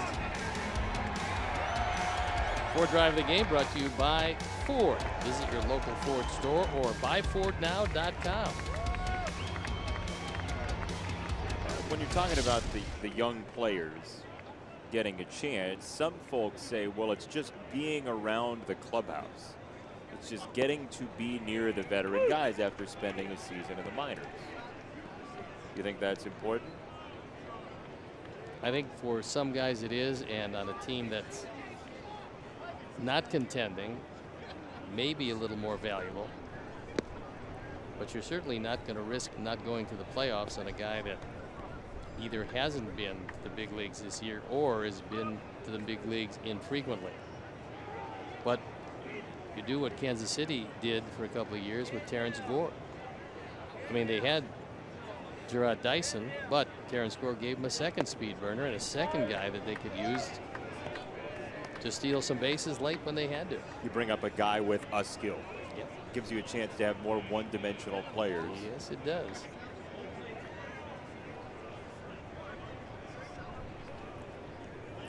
Two and one from Quintana to Upton.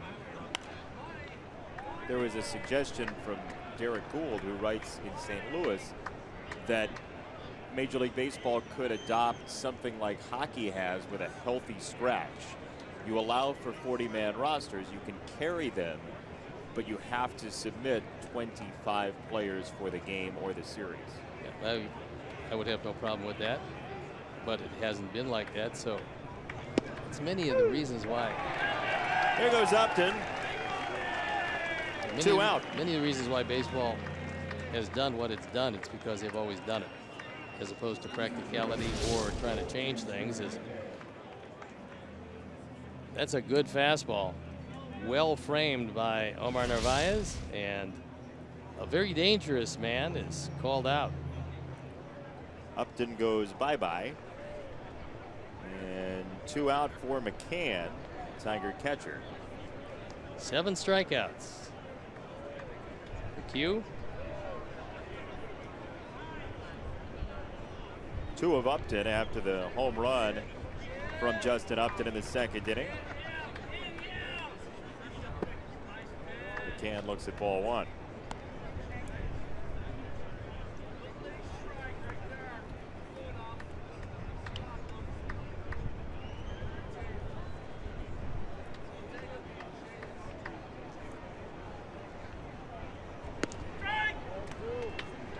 Right now that visibility is very difficult.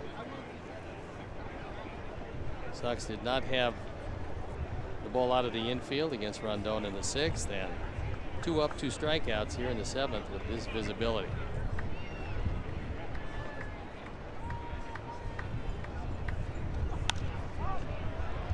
Popped it up, foul, and out of play, 2-1. How does the visibility change your choices of pitch? Well, in this case, and Jose's using pinpoint fastballs to get his strikeouts. There's a lot of guys that, if they threw a really tight spinning curveball, would use that, because I don't think you pick up the spin as much. The visibility just is not great. 2-1. That's up. 3 balls and a strike on McCann. So McCann's got some power. And with 2 out, nobody on, he's thinking about that power right here.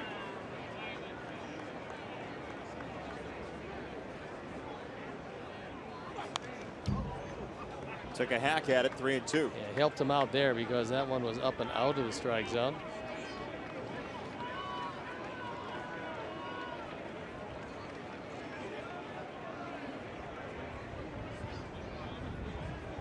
Casey McGee. If McCann can keep it alive.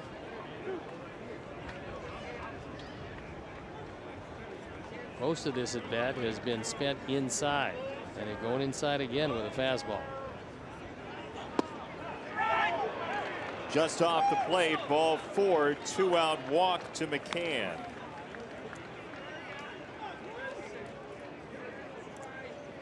Well, this is the strong side for Jose Quintana. He is glove side strong, which means that he's much more comfortable throwing it inside to right-handers and away to lefties as Don Cooper comes strolling to the mound. That is going to set the bullpen to working for the first time. And it is Chris Beck. Oh, we saw Nate Jones the last couple days and assumed that we would not see him unless there was a dramatic need today. Right, and at this point, there's no reason to extend him at all, because if you give him the day off, you have the off day tomorrow. You play Friday night, so he gets a very good, comfortable 2 days off. We were having this discussion off the air yesterday, but the visit by Don Cooper is a signal that Quintana is going to stay to face the batter McGee, unless there were to be a pinch hitter announced thereafter. Then the Sox could make a choice to further press the Tigers deeper into their bench. Yes. Once you make a visit to that player, you cannot make a second visit unless there's a new hitter to face that pitcher. Casey McGee looks at a strike, winding in.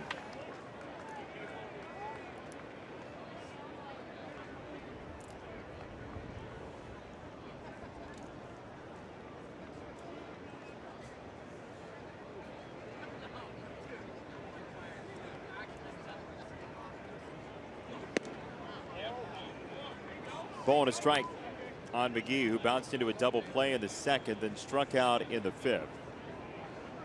2 walks, 7 strikeouts against Quintana, who's allowed just 1 extra base hit, but it was a biggie. 3-run home run for Upton early in this game, 2nd inning. So how badly do the Tigers miss Nick Castellanos at 3rd? Casey McGee, 87 at bats, 1 run batted in. Castellanos with such power potential in that bat. He was just getting hotter.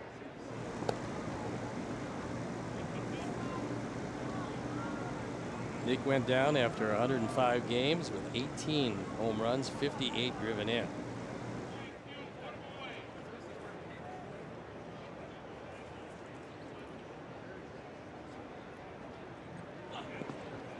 In the dirt, Narvaez gets in front of it. Castellanos out with a broken hand.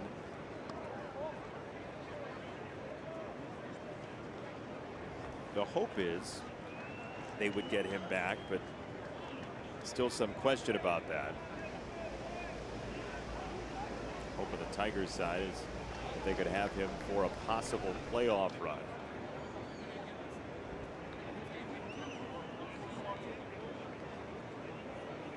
Two is in.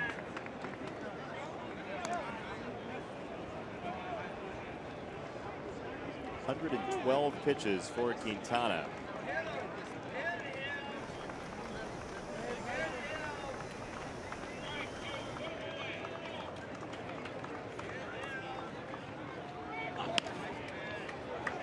In the air, center field and down. McCann on his way to 3rd. Runners at the corners and decision time for Robin Ventura.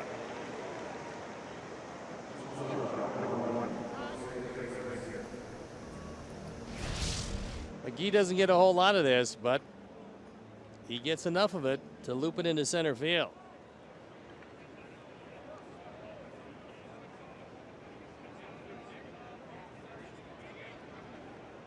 So Quintana 4 pitches shy of his season high of 117 he threw against the Tigers back in July. Will face Iglesias.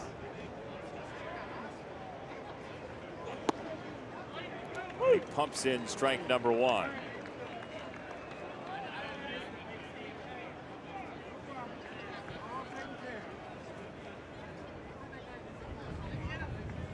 One for 11 in the series for Jose Iglesias. Nearly clipped him. 1-1. That one base hit, however, turned out to play big. It was in the inning, and he hit the ball hard. It was in the inning that they scored 3. Down the left field side, and Iglesias causes big trouble for the Sox. There was a break there, because if that hits the top of the wall, there's no telling where it would have bounced, and McGee was coming around. Now he's at third base, and here comes Robin, and that's going to be it for Jose Quintana. So McCann home to give the Tigers the lead. All of this with 2 out in the inning, a walk, a single, and a double. And Beck has been summoned. The Tigers have the advantage, and we will step aside and be back after this.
And he's got to deal with Ian Kinsler, who is usually very aggressive early in the count.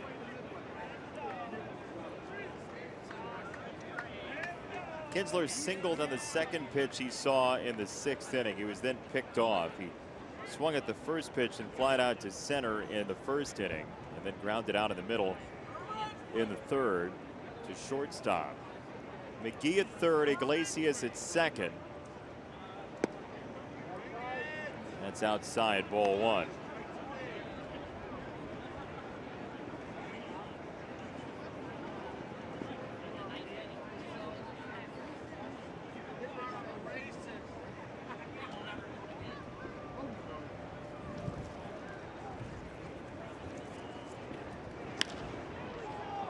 Right field, Avi breaking toward it for round number 3, but the Tigers do some damage with 2 out.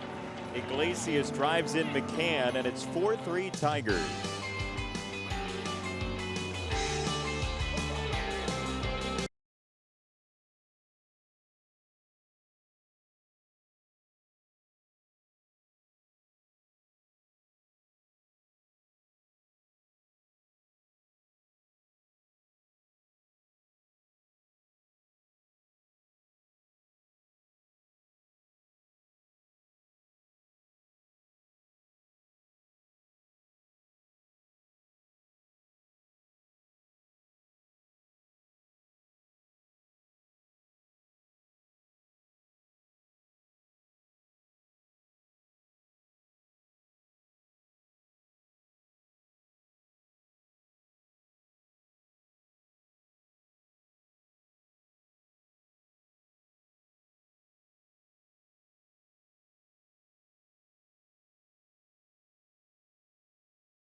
All around Major League Baseball. A couple of early games. Big loss for Baltimore at Tampa Bay. Good news, though, for the Orioles. Chris Tillman likely to come back in the rotation this weekend. After some lingering injury trouble. Texas, Seattle later. The Mets with 3 home runs to beat the Reds 6-3. St. Louis and Pittsburgh closing out the series as well. Our Miller Lite scoreboard as the Tigers once again go into the bullpen, this time to try to protect the lead that's new standing. I believe we have Alex Wilson coming in the game. We do. You got a shot at a couple Wilsons in that bullpen, and this is the right-handed version. And we've seen him in the series on for the 53rd time. 2-0 ERA, 295. He looked pretty good when we saw him in the opener. Eaton jabs a bunt, third base side. McGee, save! McGee wants to take a look at it, but that's one of those you got to catch it and throw it in the same motion. He caught it, he brought it in, and then he threw it. And Phil Cuzzy says that he beat the play. It's a good bunt. He came in, he scooped it up, and then he transferred it to the throwing hand, and that allowed him the extra step.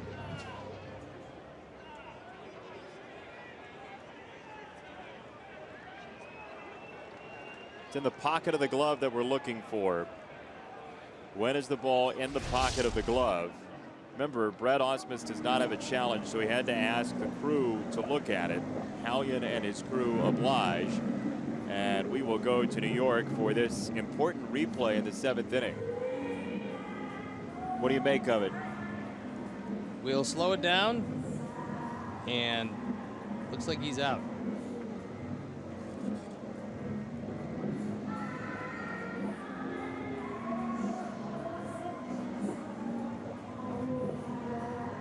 That was quick. Out. Scored 5-3. One away. There's a right call. It absolutely was. So 1 down for Anderson. It was a good bunt, but the ball beat him.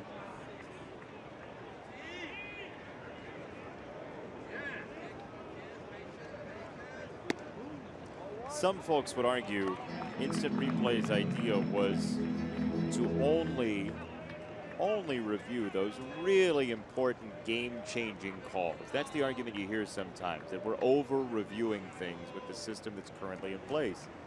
But with the whole butterfly effect thing, that you don't know what that leadoff base hit would have created, that argument disregards the possibility of things sprouting from nothing. I truly believe that the object is to get the call right. And in this case, they got it right.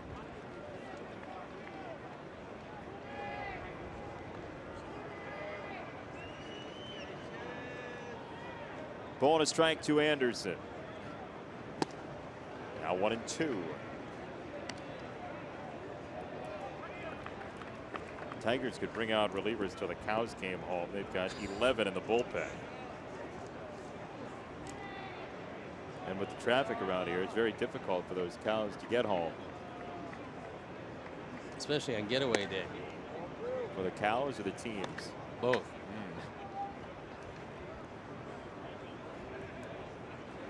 2-2 on Anderson.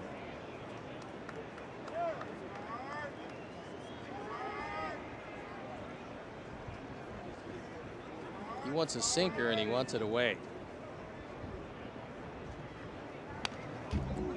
Caught the fat part of the plate. Yeah, he got his sinker. He didn't get it quite as away as he would like.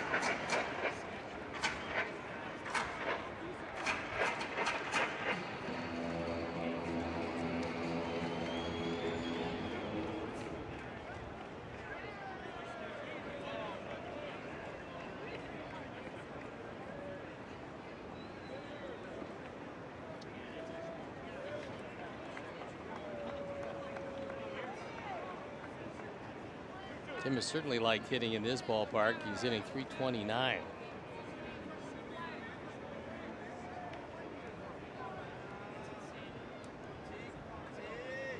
Two and two. He went around, strike three. Second strikeout for the Tiger bullpen. You can join us for Behind the Scenes with the Sox networking event Tuesday, September 13th at U.S. Cellular Field, brought to you by White Sox Charities Young Professionals Council. Tickets include a networking panel, a game ticket, as well as food and beverages. Visit whitesox.com/networking for more details. Promising inning started with what looked like it was going to be a single for Eaton off a bunt. That was reviewed and overturned. Eaton out, Anderson a strikeout, and now Melky with the bases clear.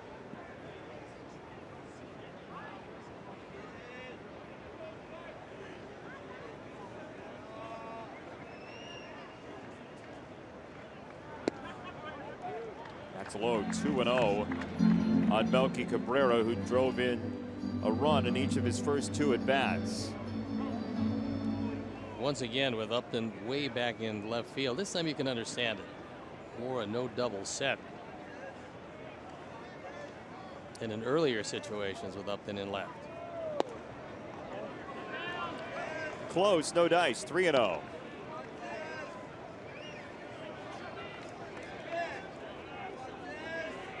Abreu would be next. Certainly like to have him up with at least a runner on rather than leading off the eighth inning. Right down the chute, 3-1. At that time he was not given the 3-0 green light, as your job is to get aboard and keep it alive for one of baseball's hottest hitters.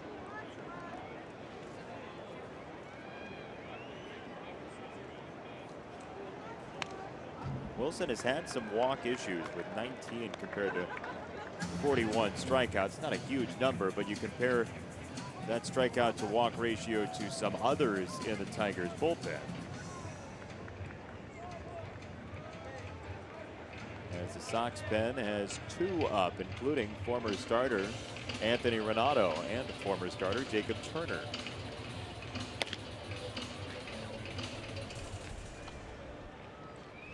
Miguel Gonzalez back. The Sox have shuffled the rotation. James Shields scheduled to start over the weekend, along with Chris Sale against the Royals. 3-2. Line back to Wilson. 6 up, 6 down for the Tigers relief corps. It's 4-3 after 7 today.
Quintana, the pitcher of record on the downside, 6 2/3, 7 strikeouts, but 8 hits and 4 earned runs. Upton's 3-run homer in the second gives him 24 driven in over the past 16 games.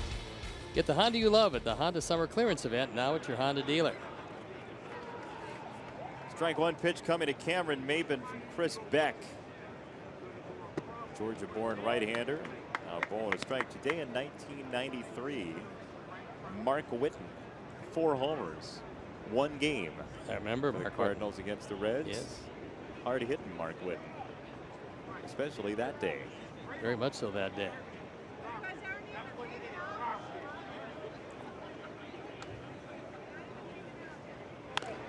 What is the largest home run total you saw for one player live when you were playing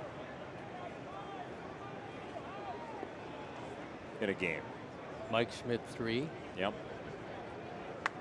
George Mitterwald, 3. Ooh. Of all things. I think he had 10 that year. He had 3 relatively early in the season. Those are the 2 that I can recall. I didn't see anybody ever hit 4 in one game personally. Yeah. I mean,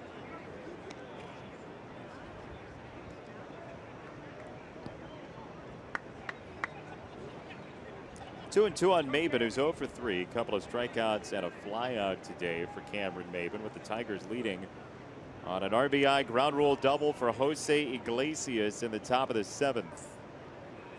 this is a big out ahead of Miguel Cabrera.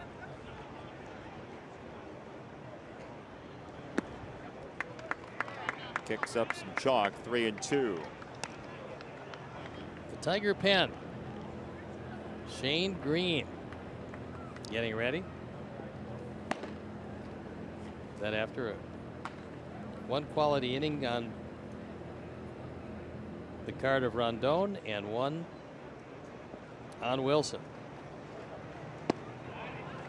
Beck earns a strikeout. Maybin fanned for the 3rd time this afternoon. Follow White Sox baseball live with the MLB.com at Bat app. Stay up to the moment at any moment with game day, live game video highlights, StatCast, news, and more. Download MLB.com at Bat, the #1 app for live baseball on your phone and tablet. Question is, what is the #2 app for live baseball on your phone and tablet?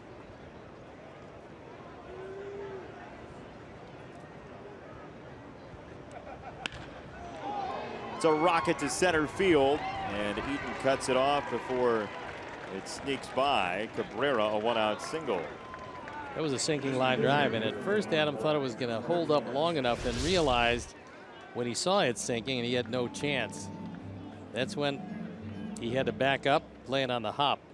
This is a hanging slider, doesn't do much, and Cabrera usually doesn't miss hanging sliders. Second time on and as many tries for Miguel Cabrera, and now Victor Martinez, who, if he duplicates his last at bat, the Sox will be very happy. It was a ground ball to short. Chopper right up the middle.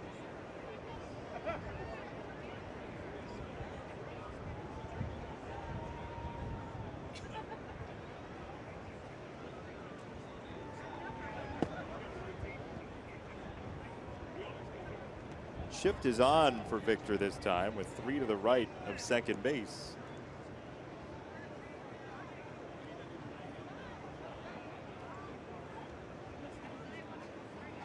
That was not in place last time he was up. No, but they want to take away his power. Try to anyway, and Saladino is not all that far back. Well, it's actually not even on the grass at second. Abreu off the spin, Frazier covering, and on to first for the double play. Score at 3-5-4 with the shift. 4-3 your score.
scheduled to start Friday at Miami.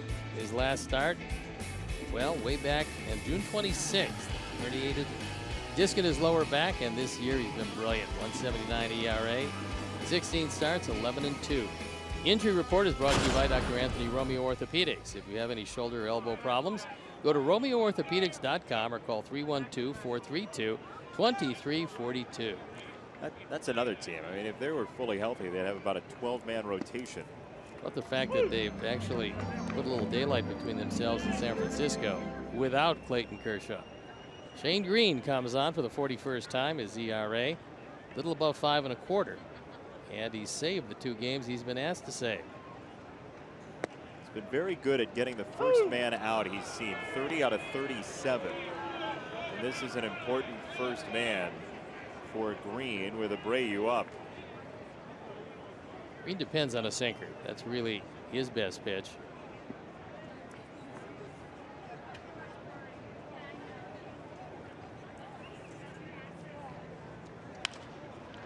Cracked foul by Abreu. Tigers bullpen this year has an ERA relatively similar to that of the starters. 4.16 entering play today. But the 2 guys we've seen so far this afternoon have been outstanding. Rondon and Wilson have not allowed a base runner as they give way to Green.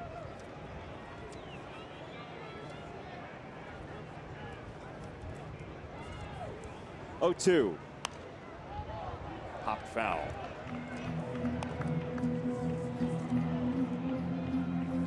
Abreu, Morneau, and Frazier for the Sox.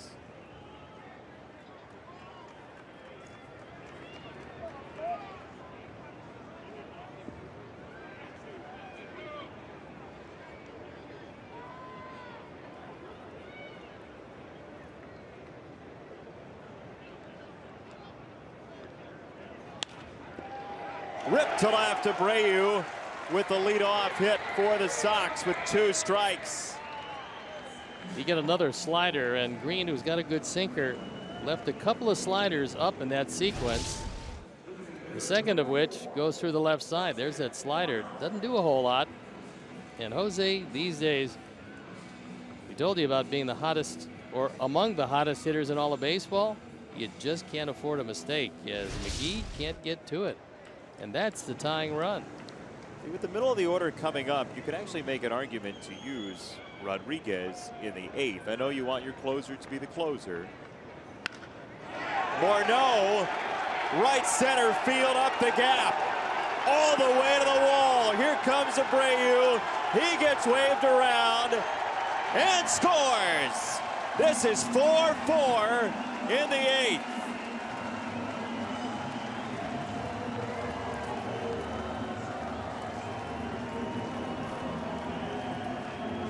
RBI number 20. You got a fastball on the middle portion.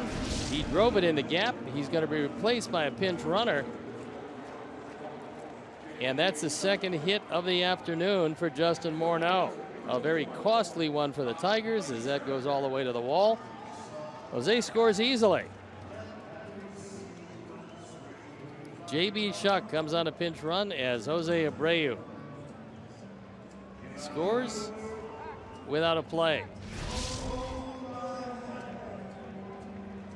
This is a situation in which we've seen the Sox think about bunting. It was yesterday, up 2-0, trying to get a runner to third with nobody out from second base with Frazier. You wouldn't expect that. This wouldn't be the man, I don't think. He takes high. Nary sacrifice this year. They're going to let him swing away and hope to put the Sox ahead late.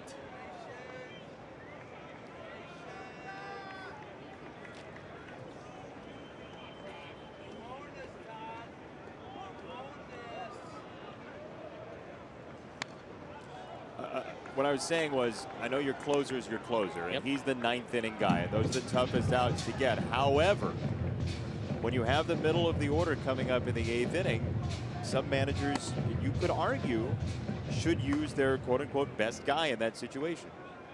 You could. argue that. I could. You're not going to. No. 1-1 to Frazier. Unless you truly believe, and this is, this is knowing your team better than anybody else knows it. If you believe that Justin Wilson can close, and he does have one save, that would probably be the alternative if in fact you did use Rodriguez to try to come in and get you through the heart of the order. Shuck at second. 2-1. That is way off the plate. 3 balls and a strike. But Rodriguez, less than 24 hours ago, came in with a walk and a base hit and faced the tying run with a 3-run lead in a ball game, the opening game, and they had the day off yesterday. Broken bat grounder, and there's out number 1. That would have been ball 4. Instead, it's out number 1. Taking another look is this one. This one is about a foot outside. And right back at Green, who turns around. And handled it well for the Tigers. Yeah, JB has to stay right at second.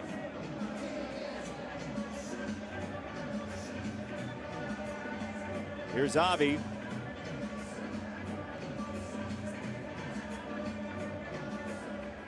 He reached on an error in the 4th against the second baseman Kinsler and stole second, only to be stranded at third.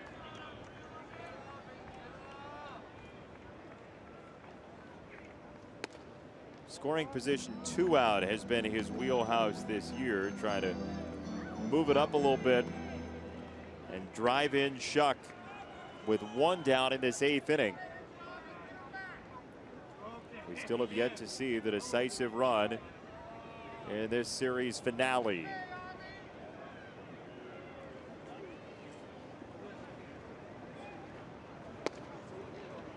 Strike called, 1-1. Tigers in the 9th will have J.D. Martinez justed up to James McCann coming up.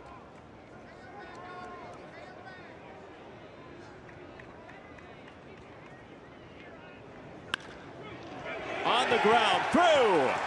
Shuck around third. Maben has no play. Sox lead 5-4.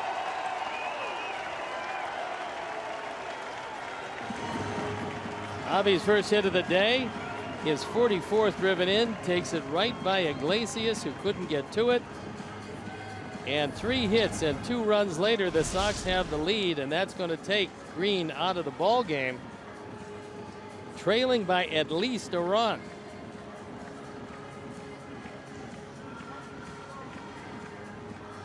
Avi takes it with no chance for Iglesias, and as it winds up in center field, will step out.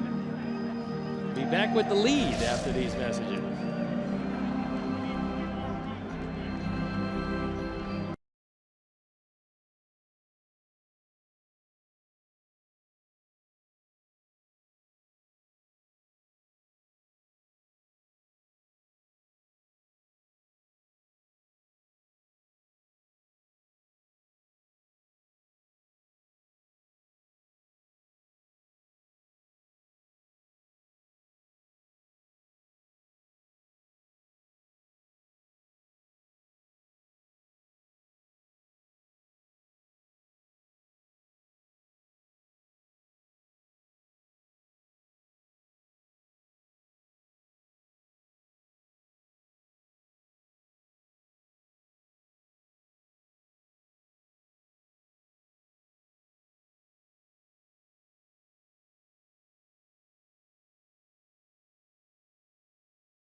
Sox checking, an official White Sox debit card, only available at your local Wintrust Community Bank. Go to wintrust.com/White Sox to learn more. Wintrust Community Bank, member FDIC. And so, Justin Wilson comes in the ball game on for the 59th time. 4-4 record, ERA 4.15. And with just one save and 6 opportunities, he's not called on to close too often. Not called on to close here either. No. There's nothing to He close. is not. He wants to close it out with only a 1-run deficit if he can. Face Narvaez first. There was something to close a little while ago. The door has closed on the ability to close. As the Sox lead late and close, 5-4 in the 8th.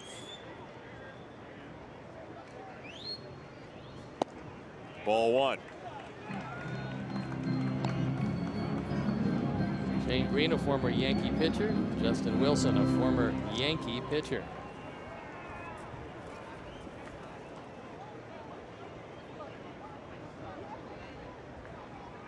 He also was a starting pitcher for Fresno State when they won the NCAA championship.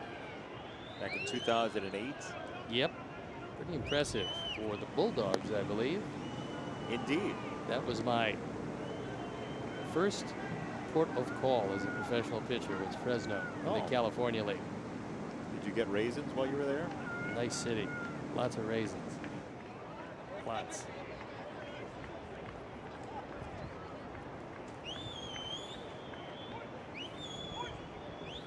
One 0. Omar takes in the dirt. Yeah, I guess you shouldn't be surprised about Narvaez's eye, considering coming into this year he had more walks than strikeouts in his minor league career. I know that doesn't always translate, but that is certainly a positive sign as he comes to the majors. That's really impressive. I mean, that's impressive at any level. But the same thing is carried over here. So, I mean, if you have a command of the strike zone, you'll be a whole lot better off. 3-0. See, he knew immediately that that ball was off the plate. Don't need to be terribly discerning. Good eye there. Even the non-sensitive, aesthetically prone, perceptive ones see ball 3.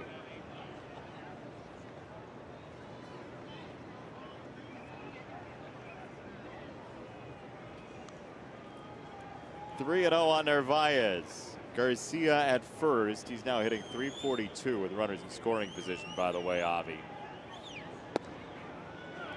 That's a strike.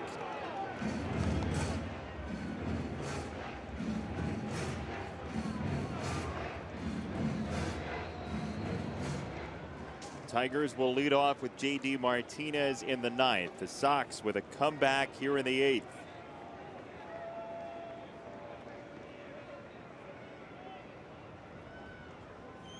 (3-1).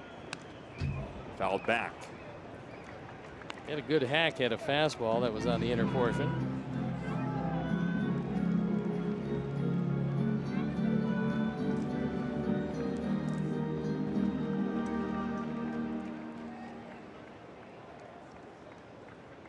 Sox trying to kick up some more offense here in the 8th. I got a cramp and wound up kicking you in the knee. So hopefully you'll be okay. 3-2 on Narvaez. Runner at first, 1 out. Here it comes. There goes Avi. Throw doesn't matter. It's ball 4, 2-1.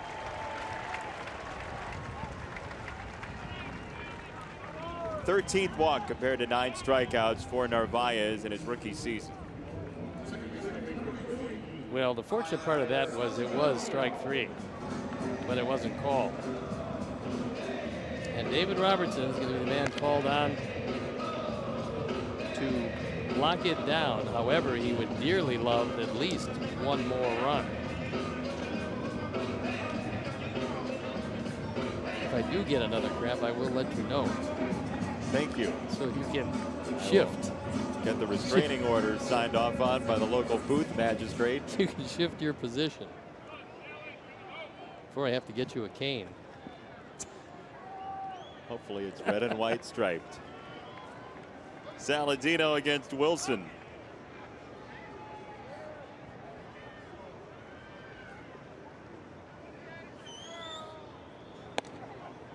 Whoa. Wilson's having some problems with the strike zone.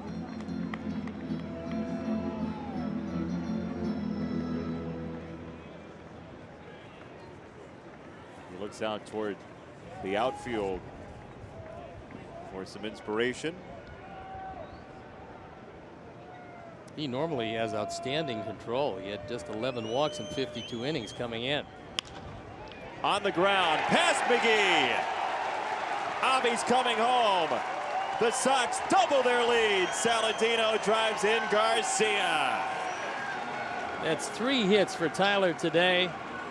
He's driven in 1. He scored 1. He's got 35 runs batted in. And yet, look, the loss of Brett Lawrie was a big one for the ball club, but it certainly helps that Tyler Saladino has played not only a good, solid second base, but really has hit the ball well. McGee with not a whole lot of range at third, and that ball slips by him.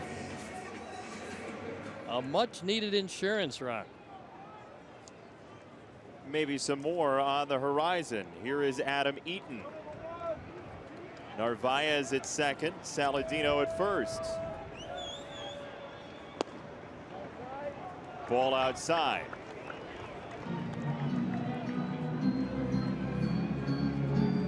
For Tyler Saladino, it's 3-hit game number 6 in his career.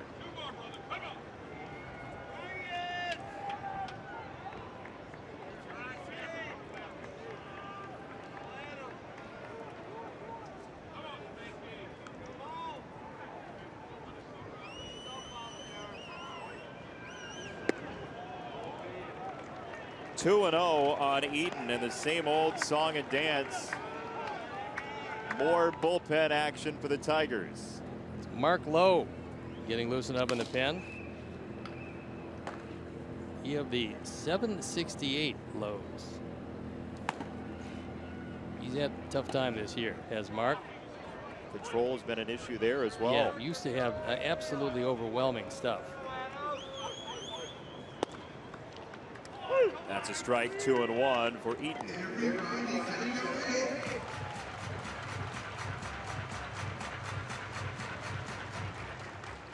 Five base runners, 6 batters in the inning so far. This was a Tigers lead at 4-3 when the inning opened. Here in the 8th. Lobbed over short into left field. Here comes another 7-4 Sox.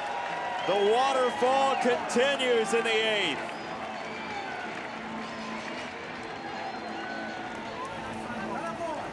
RBI 51. As the lefty-lefty advantage doesn't help Wilson.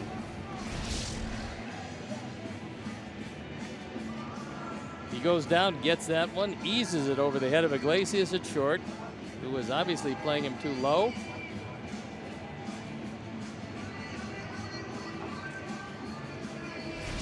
And the hit parade continues. That's the old born-in shift. RBI single for Eaton.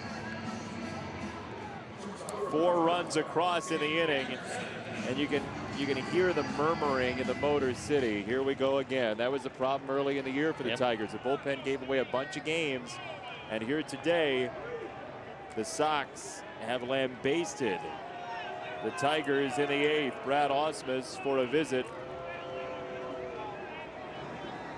It was Green who started the inning, then Wilson 4 batters deep. He's phase 2. They both, phase 3, I should say. They all 3 have reached.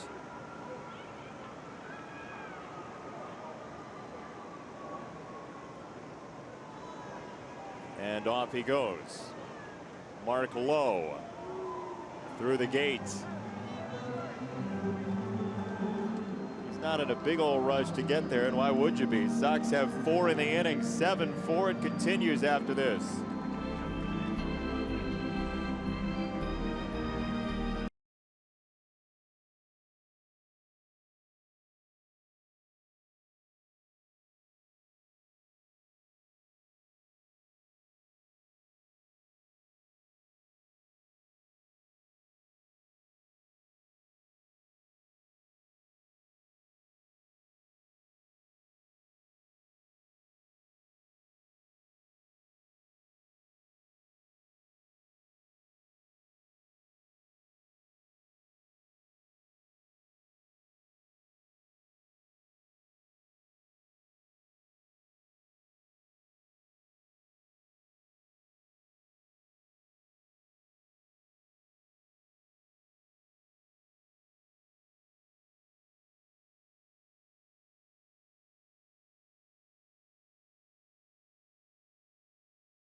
batting average of .307. And he's given up 12 home runs in 43 1/3 innings. So he inherits Sox runners at first and second in a big 8th inning.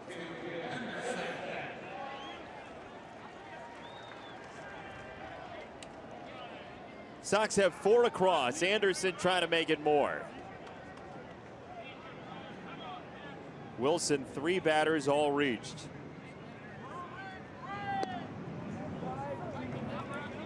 Ball 1 from Lowe. I mean, first, yes, you need to make the playoffs, but this is quite the canary in the coal mine for the Tigers bullpen. Well, they've known that this was going to be a problem for them for quite some time. They've been able at times to pitch around it. Rodriguez has done a nice job with 39 saves at the back end. His ERA .281, so that's been good. Alex Wilson has been very good. His ERA below 3. He was very good today. Yeah. Kyle Ryan's been good. ERA under 3.5 and a 4-2 record. So they've had some guys who've been good. That one hovers in for strike 2. 1-2 on Anderson.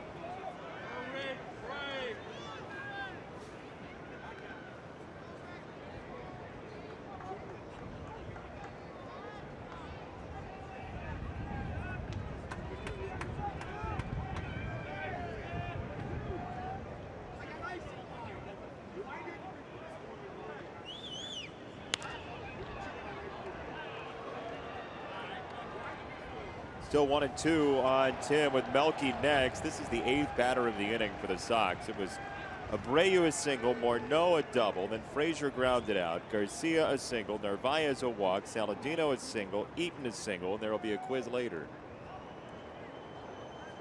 A big 8th.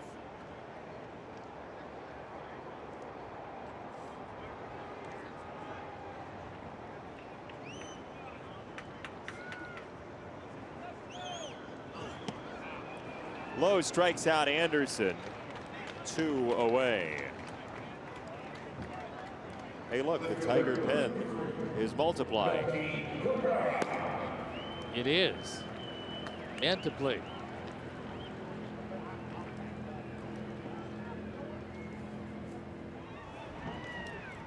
He's a lefty.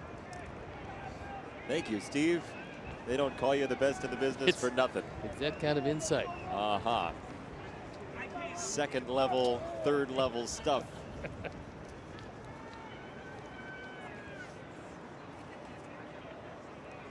2 out, 2 on for Melky, who drove in 2 in his first 2 at bats.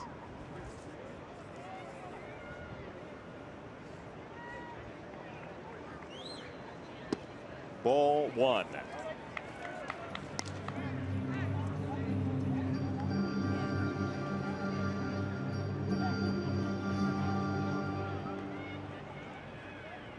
Matt Albers has joined David Robertson. Right, Sox score again, it'll be Albers. Sox don't score, it'll be Robertson.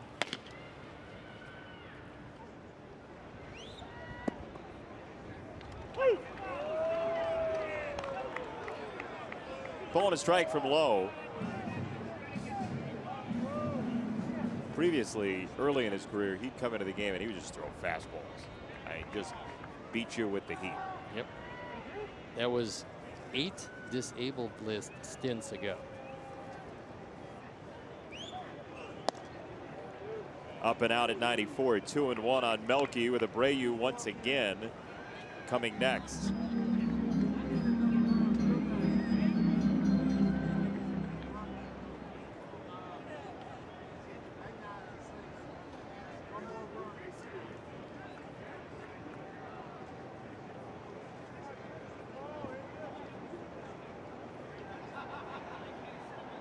Right-hander Lowe steps off the rubber. Less than a decade ago, he was diagnosed as a type 1 diabetic. Mark Lowe. Former Mariners teammate Brandon Morrow, diabetic as well. They were living it together. Fouled away 2-2 on Melky.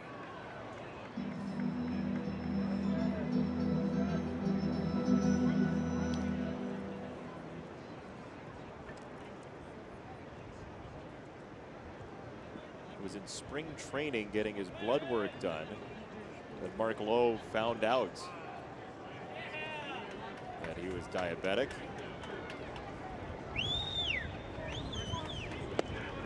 Three and 2 on Cabrera.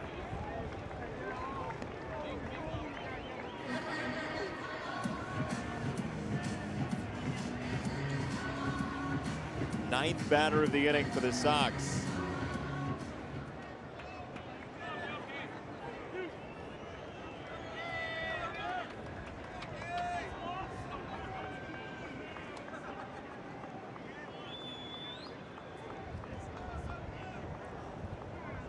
Saladino at second, Eaton at first. 3-2.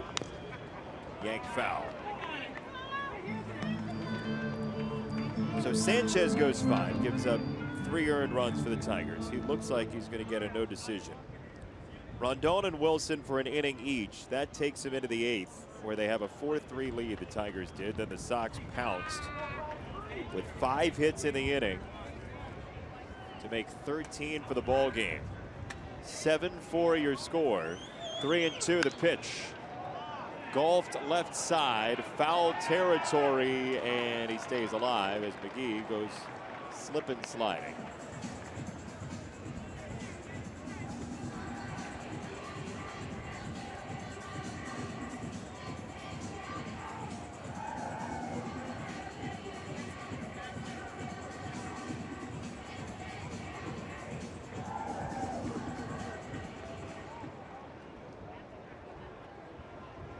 Pitch number 8 from Lowe to Cabrera.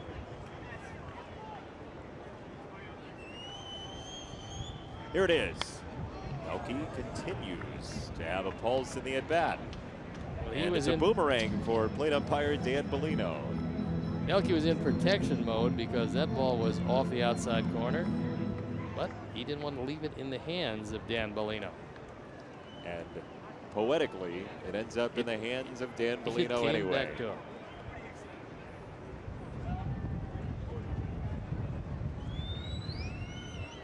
Payoff pitch. Outside ball 4. The inning continues.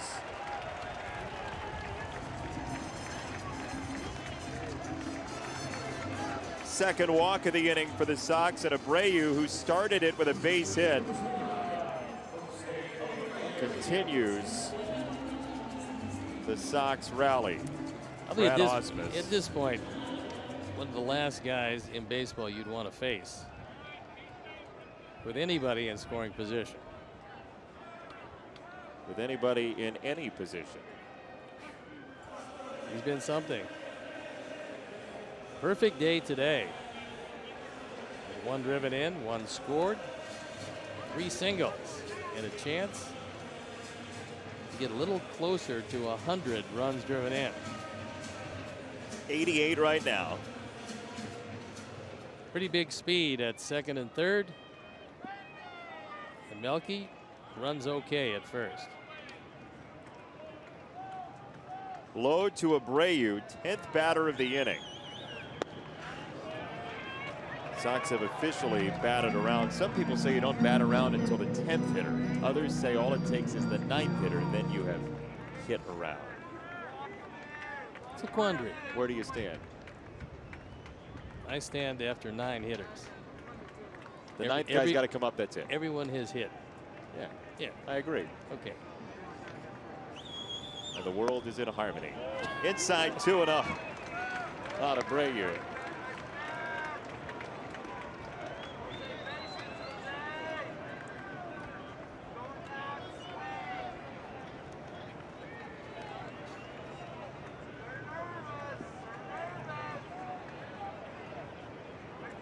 Two and 0 from Lowe.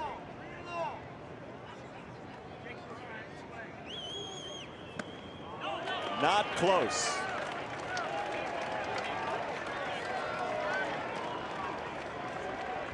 The 3 pitches combined have been off the plate by a huge margin.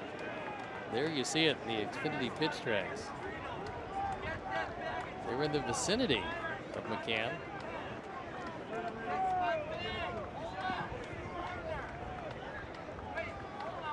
Red light, green light.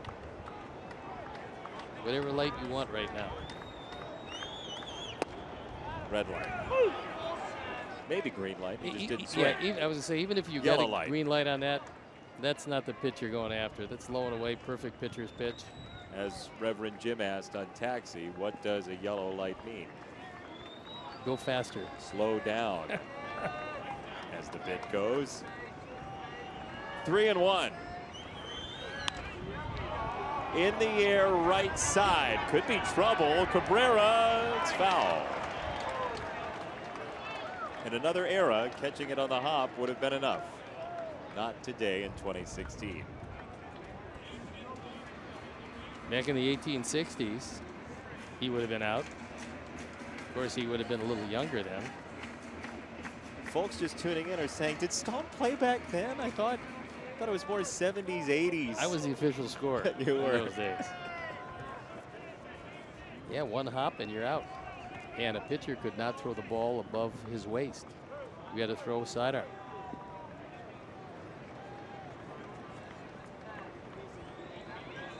Sticks and Stone, Franklin Pierce coming tomorrow on the off day. 3-2, pumped into center field. Maben is there. The crowd got greedy. So did the Sox. 4 across in the 8th inning. 7-4 to the 9th we go.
Game is Avisail Garcia. His RBI and runs scored in the 8th inning have paved the way. Also, he stole a base back in the 4th inning. A big day for Abby. Wrap your hands around the official Italian beef of the Chicago White Sox at one of the 19 Bona locations. So, David Robertson comes on to try to nail it down. He first gets J.D. Martinez, who punches the ball foul just below Gene Honda's booth. Gene almost got hit. Not that one, but I believe last night. Yeah, it was very during the close series. to getting hit. Robertson looking for back-to-back saves. He got 34 last night. The ball to strike on Martinez. A little chancy last night. J.D. Martinez led off with a single against him to shortstop, and 2 batters later, a 1-out walk put 2 on. Robertson got out of it, finished the game. 1-2 on JD Martinez.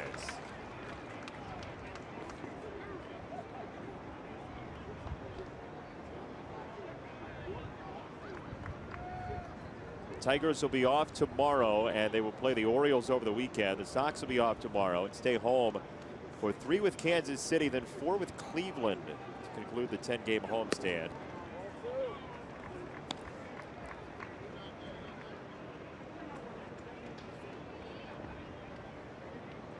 After that Baltimore series, Minnesota comes to town for 4. And then it's a lot of Cleveland coming home from the middle of September on. 7 times they'll play the Indians. Check swing, ball 3 on a breaking ball.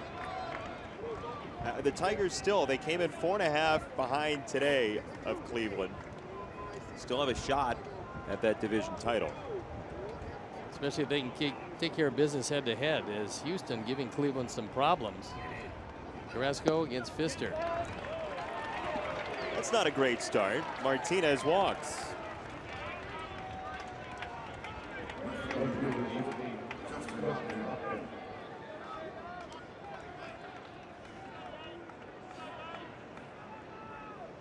So now Upton with 1 on, nobody out.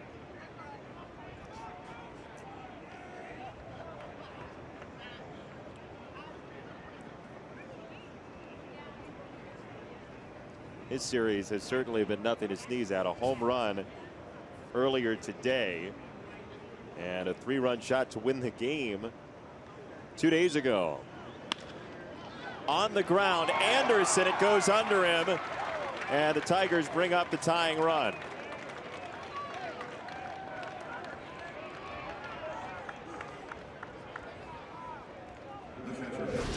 A home run and a single sandwiched around a couple of strikeouts looking.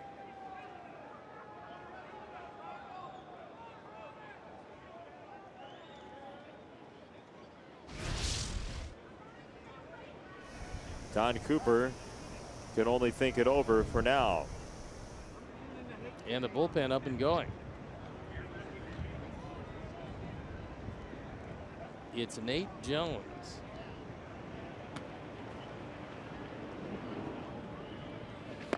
Last 2 days, Nate Jones has been outstanding. There's no question, and I'm sure he was asked if it comes to it, are you available today? And I'm sure he answered in the affirmative.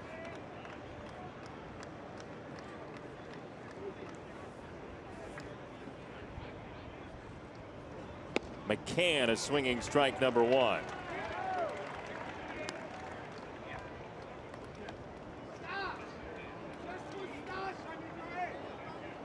Eric Ibar, a switch hitter, he's left on the bench.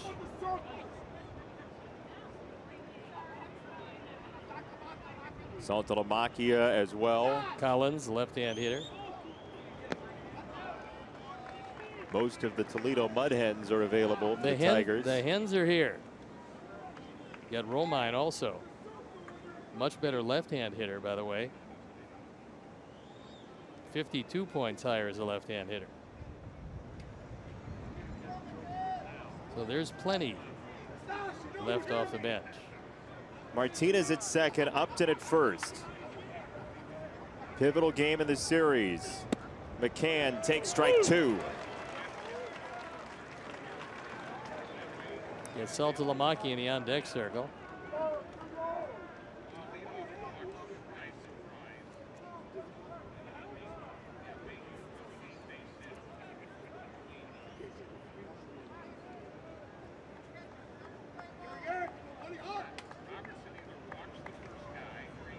David! 1-2 in the dirt.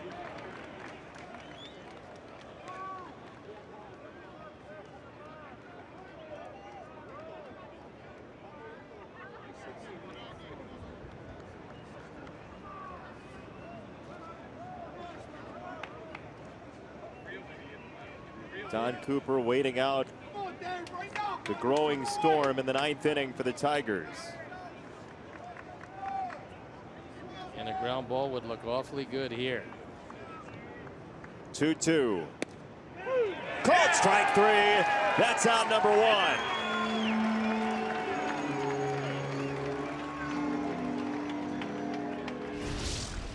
This fastball in a perfect spot. And McCann can't have any complaints with that. He just couldn't pull the trigger. So here comes Jared Saltalamacchia. He had a home run earlier this year in a comeback against David Robertson. That was in late July in this ballpark.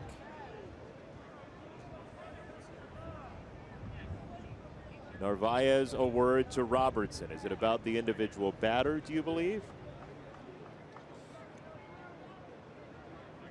Well, many times what will happen is, and I'm not sure it happens here, you got a very young catcher, but a catcher will tell the pitcher, I'm not going to set up early, because you don't have to give pitches at second base, you can give location. If a catcher sets up early, it's very easy to give location. High pop-up. Melky staggers in and makes the play.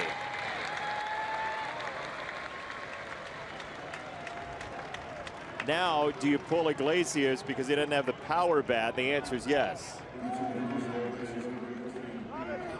It's Collins who made the final out yesterday.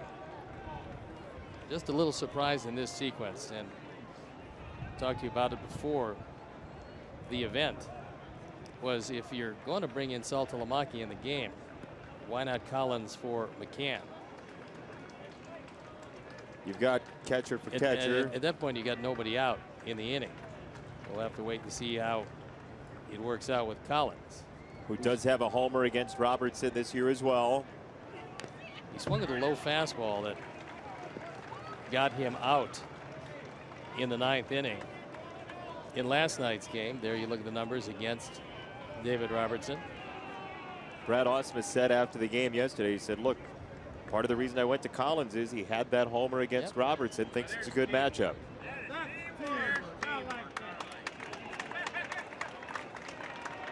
Tying run at the plate, 2 out, 2 on, 9th inning. Inside. Kinsler would be next. You'd rather save him for the 12th of never. Next year would be nice.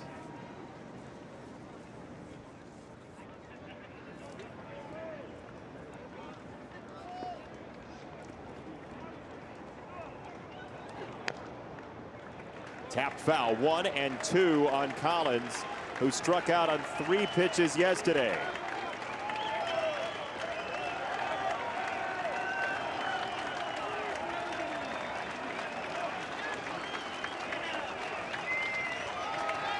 Sox fans on their feet, including the rain delay. They've gone a long way for this one.